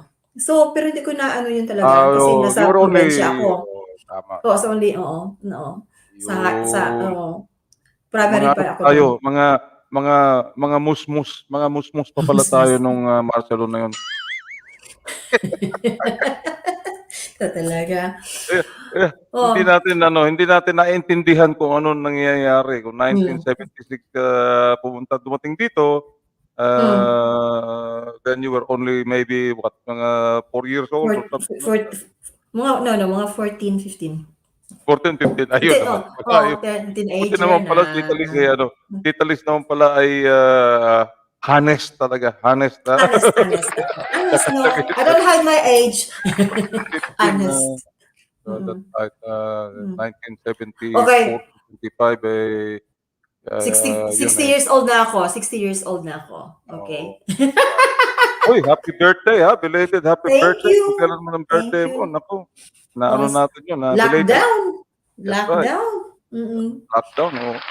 Well, tayo rin, lockdown nung birthday natin. Nung birthday namin nung January, lockdown din. Kaya kahit wala tayong masyadong gastos, kundi ano lang, na puro take away lang. Otherwise, yun ang sinasabi mo kanina na advantage nung being lockdown dahil medyo matipid. Ha? Matipid. I don't have to go shopping. Kung hindi, marami kang iimbitahin sa dami ng kaibigan. Dami ng kaibigan mo, sigurado. Kailangan i-book mo yung ano tawag diyan? Hindi naman. I-book mo yung malaking hall diyan. Hindi naman. It's you just have to look at the the positive sides. Yeah. Ang lang sa 60th na naman pasalamat lang tayo nakarating sa 60th or whatever birthday during this pandemic, di ba? So yan ang talaga na yung pasalamat. So, nakaabot tayo dyan. Of course. Pasalamat tayo sa ating puong may kapal at kahit papaano tayo rito, ang nawala lang sa atin dito sa Australia, sa Melbourne, ang nawala lang sa atin dito is the freedom to move around, socialize, yun ang nawala sa atin. But otherwise, we are safe. We don't have to worry about our food. We don't have to worry about our comfort at home. Yeah. Compared to other countries na talagang especially mga third world countries na talagang nagsasuffer talaga at ang food supply chain nila ay nagsuffer because of this pandemic. Oh, we are very lucky. We are very lucky. Like for example, nag-offer silang 450 pag mayroon kang di ba, mag-quarantine ka, di ba? Oo. Nag-offer silang 1,500 kung mayroon kang COVID and you have to, stay away from your work. Compared to other countries. So we are very grateful talaga dito na, In a way, kailangan lang talaga you have to accept the reality that this is how it is. This is how it is, and you just have to adapt and cope with the reality. And tayo naman ay flexible tayo, kagaya ng ginagawa natin ngayon na flexible tayo, makapagbigay lang tayo ng public service ay iba-ibang paraan ang ginagawa natin. Actually, I just want to mention din kasi there's a lot of organizations who are doing fantastic jobs. Yeah. And binibigyan sila ng grants sa government as a way of they're the one who distribute the help to yung nangangailangan ng kababayan natin or even mga non-Filipinos. So marami sila diyan. So if anyone dito sa show mo, any mga kababayan natin, meron po kayong if you're in that situation, meron po kayong mapuntahan, you can ask for help. Okay, kasi marami po mga there's a few mga community groups natin natin. nagbibigay ng ayuda, Ayuda. especially sa mga senior citizens natin. Oo, sa senior citizen, marong FCCBI, marong Gawad Kalinga, marong Merong yung mga AFCS dito sa Mabangkit namin. There's also a couple of ladies actually saludo talaga ako sa kanila si Elena ba yung pangalan, Hofmayer, na whoever needs some furniture na kasi wala silang furniture or whatever, bago pa sila dito. Actually, she goes out there and pick up the furniture kasi nakita ko talaga sa what they do and then they deliver to those people. Actually, it happens sa west side. Sabi ko, kasi nangailangan ng mga parang mga bata. So, I was able to help a little bit. Pero, for doing that, sabi ko sa kanila, you better watch out sa likod nyo kasi, lifting up yung but they really do that. So, anybody who needs some help furniture or meron kayong furniture that, it can still be used, you can contact me and then I can direct you sa kanila o kay Fred.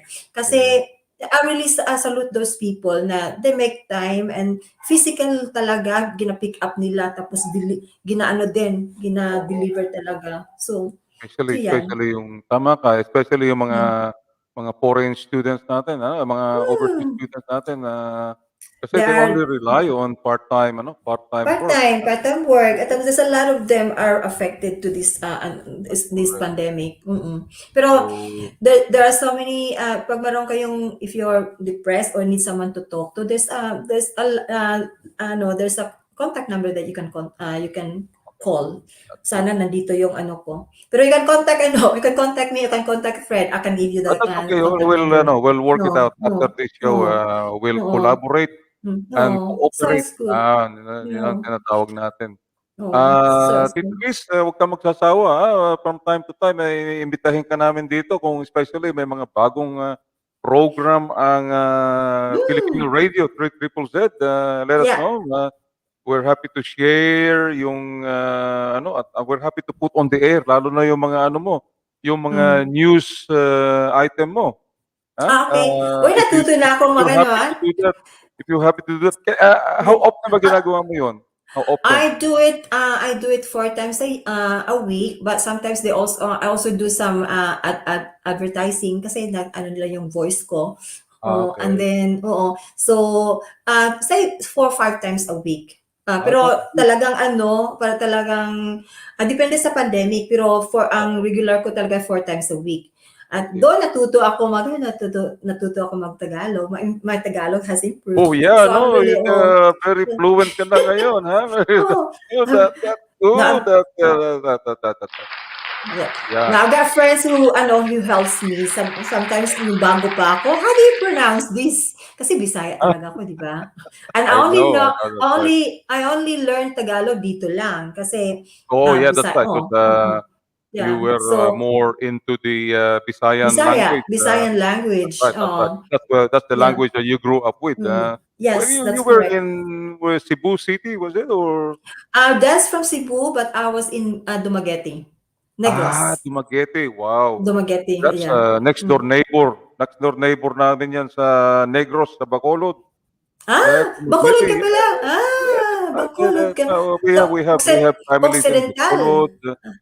Okay. Sometimes on the way from Cebu back to Negros Occidental, I take the ferry to via Dumaguete. Yes. Kasi mas closer totoo. The southern part of Negros Occidental is closer to Dumaguete than going through Bacolod. Bacolod. Yeah. So when was the last time? We have a family home. We have a family home in La Carlota, which is almost closer to a short distance to Dumaguete. Medyo may dadaanan pa tayo dyan ng mga ibang mga kamag-anak along the way. So I take the ferry from Cebu to Dumaguete. Yeah. Wow. So when was the last time? When was the last time you visited? That probably about 6 years ago. Oh, there you are. 6 years ago, yeah, that's right. That's very recent compared to but itong pandemic na ito talagang wala na tayong travel. Maski na dito sa Australia, wala na tayong travel. The only place that I travel is between my house and the supermarket. Totoo. And then you have to rush. And you have to rush. And I think also too, because of the increasing of the number, sometimes if possible, online ka na lang to be safe. If possible. Kasi yung mag-grocery, you can order online.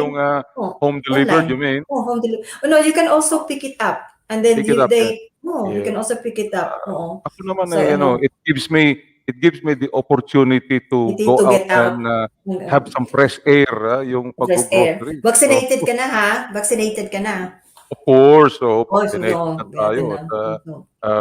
Ang vaccine nga natin dahil under 50 years old tayo Pfizer ang natin. Yun. Oy, Pfizer ako, ha? Pfizer ako. Pfizer ka ba? I was very lucky. No, I was very lucky lang kasi I was on the last and sabi nila na meron silang meron silang leftover na Pfizer. Ako naman, but I didn't know what Pfizer. Sabi ko, is that the same as AstraZeneca? Meron nagsabi sa akin, take it. So, okay, I'll take it. Wow. So, yun. Pero I was just very lucky. Kasi, both vaccines were Pfizer or? Both. No, I think both are Pfizer. Both, I think what happened there is that whoever made an appointment did not show up. So, pag hindi pala they have to throw it away. So, ako ang Rather than throwing it away, binigay na sa'yo. Well, at least hindi binigay, ang binigay sa'yo, hindi yung Sinovac o Sputnik. Ano ba yun? Baka talaga. Alam mo ba yun? Talaga. Ay, ka pa talaga. You never, that's why I like watching your show or listening to you because you always come up with something. Salamat naman, Tita Lita. Look, as we usually say to our guests, this is your first time to be on our Barkadahan sa Barangay Teleradyo. But this will not be definitely your last time. Thank you. Maraming salamat, Tita Liz, and we'll collaborate moving forward. Yeah. Okay. Okay, thank you so much, Fred, and thank you sa sa Thank Barangay you very much. Teleradio. Thank you. Okay, God bye. bless. God bless. Yan po ang ating lalong gumaganda at lalong bumabata na Tita Liz. Tita Liz, honey. Okay, nako, amazing at maganda talaga yung hindi kayo nagkikita ng matagal kasi nagiging nagiging fond of each other. Pero yung madalas tayo magkita, medyo minsan nagkakasawaan. So mabuti yung paminsan-minsan na mabuti rin itong lockdown at hindi tayo nagkikita ng madalas. Mga kaibigan natin, mga katropa natin, mga BFF natin, nami-miss natin in person. So pag nagkita-kita tayo, parang parang matagal mo nang hindi nakikita at dahil nami-miss mo sila, lalo mo silang ngayong mamahalin. Wow! Okay. Ayan. So, ganyan po ang ating feeling. Dapat naging feeling natin at also yung mga po natin, yung mga kaibigan nyo, yung mga dabarkad nyo na mga dating kaibigan nyo na hindi nyo na nakikita, i-reconcile nyo na po. I-reconcile nyo na yung pagkakaibigan nyo para naman masaya ang pagkatayo ay nag-back to normal. Okay. Okay, balikan po natin. balikan po natin ang ating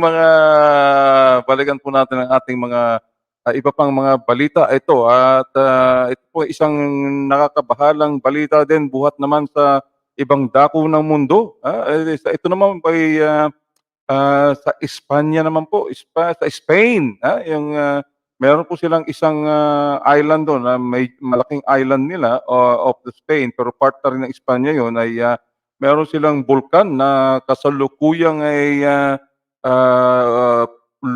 pumuputok at nagwawala. Mga 1 linggo na po na nagwawala. Panoorin po natin ang lakas ng inang kalikasan o Mother Nature. Yan. The Spanish Civil Guard says it's helping evacuate up to 10,000 people. I'm very scared. We were warned, but we didn't expect it. I heard the explosion, turned off the fryer, took our dog and the parrot, and we had to leave in a rush. Authorities began evacuating vulnerable people and some farm animals from nearby villages before the eruption at 3:15 in the afternoon. 2 hours later, with lava bearing down from 5 holes torn into the hillside, authorities ordered the evacuation of 4 more towns. For the people living in its path, it's a tragedy. One stream of lava, hundreds of metres long and tens of metres wide, crossed a road and began engulfing homes in El Paso. It was a powerful, powerful explosion. There were loads of tremors, but I couldn't imagine it would be so sudden. Scientists had warned an eruption was coming. A so-called earthquake swarm under the volcano caused thousands of tremors in the last week. People were on guard, but nothing could have prepared them for this. A giant river of lava, covering everything in its path with molten rock. Since the Cumbre Vieja volcano on La Palma erupted on Sunday, the smoldering stream has been eating up fields, roads, and houses. Around 100 homes have been destroyed. More than 5,000 people were evacuated in time, as scientists predicted the outbreak. Most of the evacuees have been taken to the island's military barracks. Some won't be able to return to their homes. And the lava continues to inch forward, leaving firefighters powerless. It's impossible to defend any house because of the power of the lava. All they could do was to make sure farm animals were moved out of harm's way.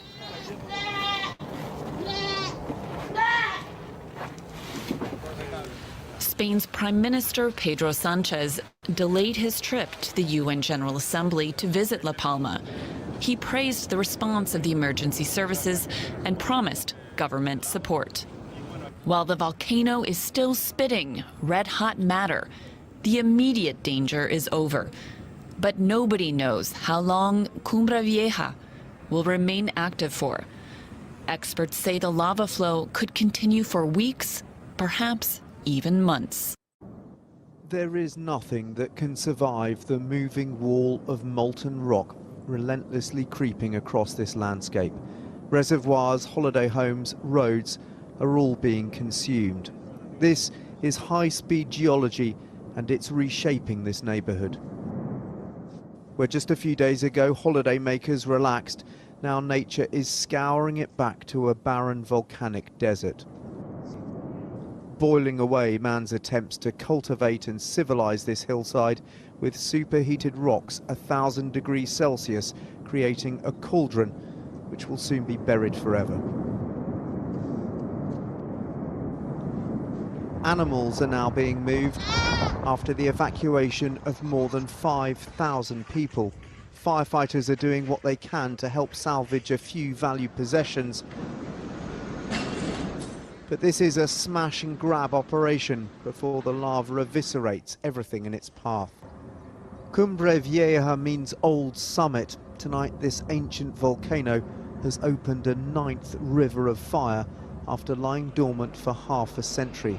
There's no sign when this spectacular but devastating activity will finally end. Nako, yan po ang nakikita nyo kung gaano po kalakas ang lakas ng inang kalikasan ay wala po tayong magagawa, tayong mga ordinaryong nilalang at nilikha laban sa puwersa o lakas ng kalikasan. Ayan. So, ganyan din po ang ating pandemya. Ito po'y marami na rin pong tumatanggap, naniniwala na ito po ay gawa ng talagang gawa po ng kalikasan ito. At wala po tayong magagawa kundi umiwas hanggang sa magkaroon po na madiskubre po ng ating mga dalubhasang sayantipiko at mga doktor ang lalong mabisang bakuna laban po dito sa pandemya na ito ng COVID-19. At nakikita nyo naman po kung gaano kalakas po at mukhang may isip po ang COVID-19 virus at nag-iiba-iba po ng variant, nag-iiba-iba po ng anyo ang virus. Kung hindi pa naman talagang napakatalino, kumbaga kung may utak po yan, sasabihin nating matalino. Hindi naman po natin alam kung yan ay may utak na talaga ang virus. Maaring yan po ay nagre-react lang po kung anong ginagawa ng sangkatauhan tungkol dyan sa virus na yan. Subalit iwanan na po natin ang topic natin dyan. Sa Espanya pa rin po, ay bukod po sa pumuputok na bulkan, meron naman po silang umaagos na mga ilog at ito po ay kahabag-habag po ang ating mga kapwa tao, kapwa nila lang na nakatira sa Espanya. Marami rin po tayong mga kabarangay na mga kapinoy dyan sa Espanya. Hindi lang po natin alam. Isa rin po sa malaking Filipino community dyan sa Spain. Flooded as a result of heavy rains.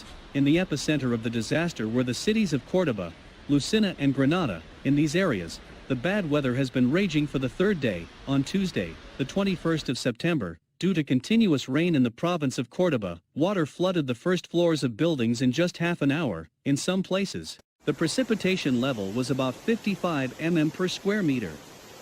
Bad weather caught the western regions of the country by surprise. Just look at how a powerful mud flow has turned the streets of cities into mud rivers.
Yan po ang nakikita nyo kung kanina po ay umaagos na mainit na lava. Ngayon naman ay umaagos na tubig naman po at tuloy-tuloy po ang pag-ulan kung kaya lumakas ng lumakas po ang baha sa ibang bahagi ng Espanya. Yan sa Cordoba at iba pang bahagi ng Espanya. Ngayon ay napapag-usapan po natin tungkol sa mga bakuna, sa mga vaccines ay meron pong bagong bakuna o vaccine na dumating po dito sa atin sa Australia at ito po ay tinatawag nating Moderna vaccine na gawa rin po ito sa isang American o US laboratory at ang Pfizer po naman ay gawa rin po yan po naman ay German laboratory po yan pero ginagawa rin po naman sa Amerika yan. So ang katanungan po ng iba nating mga kabarangay is alin daw po ang alin po ang maganda o ano po ang mabisa na between Moderna at saka Pfizer. Okay, tayo po hindi na po natin problema yan dahil tayo po ay kumpleto na po ang ating bakuna. Okay. O tignan po natin kung anong kaibahan. This is the mRNA vaccine by Moderna. It's the third to be approved by the Australian regulator. It's been used extensively in the US and accounts for 140 million vaccinations there. That's about 40% of all doses. But it's just gaining ground here. So what do we actually know about it?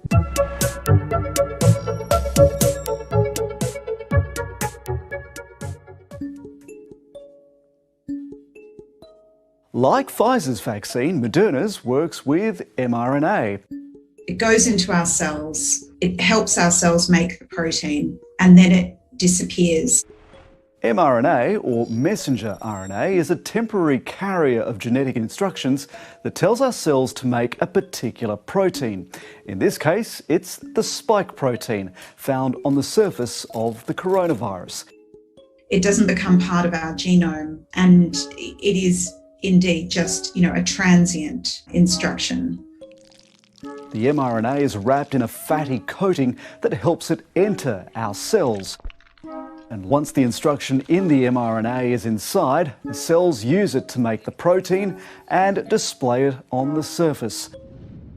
Immune cells then recognise that those spike proteins don't belong there and lock onto them. They learn to create antibodies against them, and then we retain a memory of that, which is enhanced when we go for our second dose of vaccine. The mRNA then gets broken down quickly after its contents are delivered and used. mRNA vaccines are something Australia doesn't have the capacity to produce just yet. That's why we're getting our supply from the US, where Moderna is based. We would receive 1 million doses during the course of September and then 3 million in each of October, November and December. That adds up to 10 million doses being delivered by the end of the year. The Pfizer-BioNTech and the Moderna mRNA vaccines are actually remarkably similar. And it is quite amazing that these two independent companies on different continents over the similar period of time managed to develop vaccines that are so remarkably similar. The same spike protein is produced, but the sequences differ in the exact wording of the genetic code for the spike protein. Even if the underlying mRNA sequence is different, the spike protein it produces is essentially identical because each amino acid in the protein can be coded by a variety of different sequences. You could think about it this way: 1 + 4 = 5, but 3 + 2 also equals 5. The two vaccines use different oily coatings. That doesn't matter so much because the oily coating dissolves once it's inside the cell anyway. The Moderna formula also has 100 micrograms of mRNA material, while Pfizer has 30. They tested different amounts and then they stuck with the amount that worked best for them. If you get the Moderna vaccine, the two doses will be spaced 4 weeks apart, compared to 3 weeks for Pfizer and up to 12 for AstraZeneca. But despite the differences, their effectiveness is pretty similar. The latest studies show the Moderna vaccine stays 93% effective up to 6 months after both doses are injected. That goes up to 98% for protection against severe disease. That's slightly better than the Pfizer alternative, which, according to the company's own data, drops to 84% effectiveness 6 months after the second dose and about 95% against severe disease. Moderna says more study is needed to see how well the vaccine works against different variants. Both companies already have a booster vaccine targeting the newer variants of concern.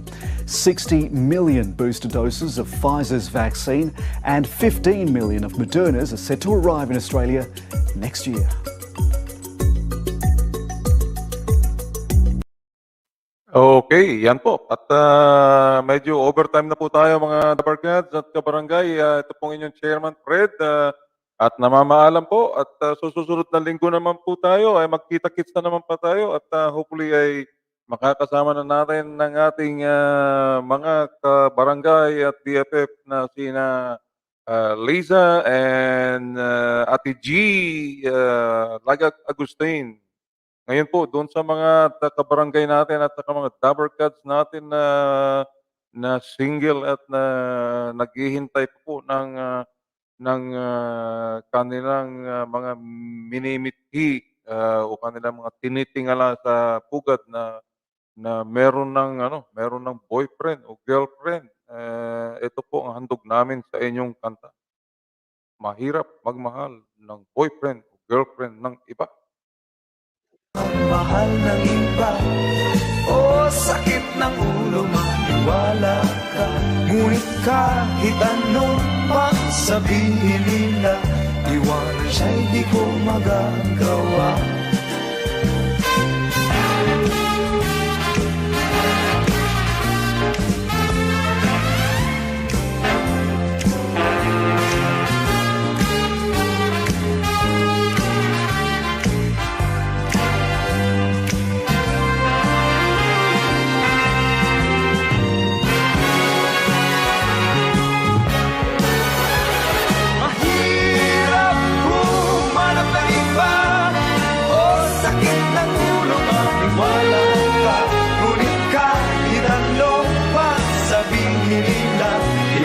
Siya'y di ko magagawa. Iwanan siya'y di ko magagawa. Iwanan siya'y di ko magagawa.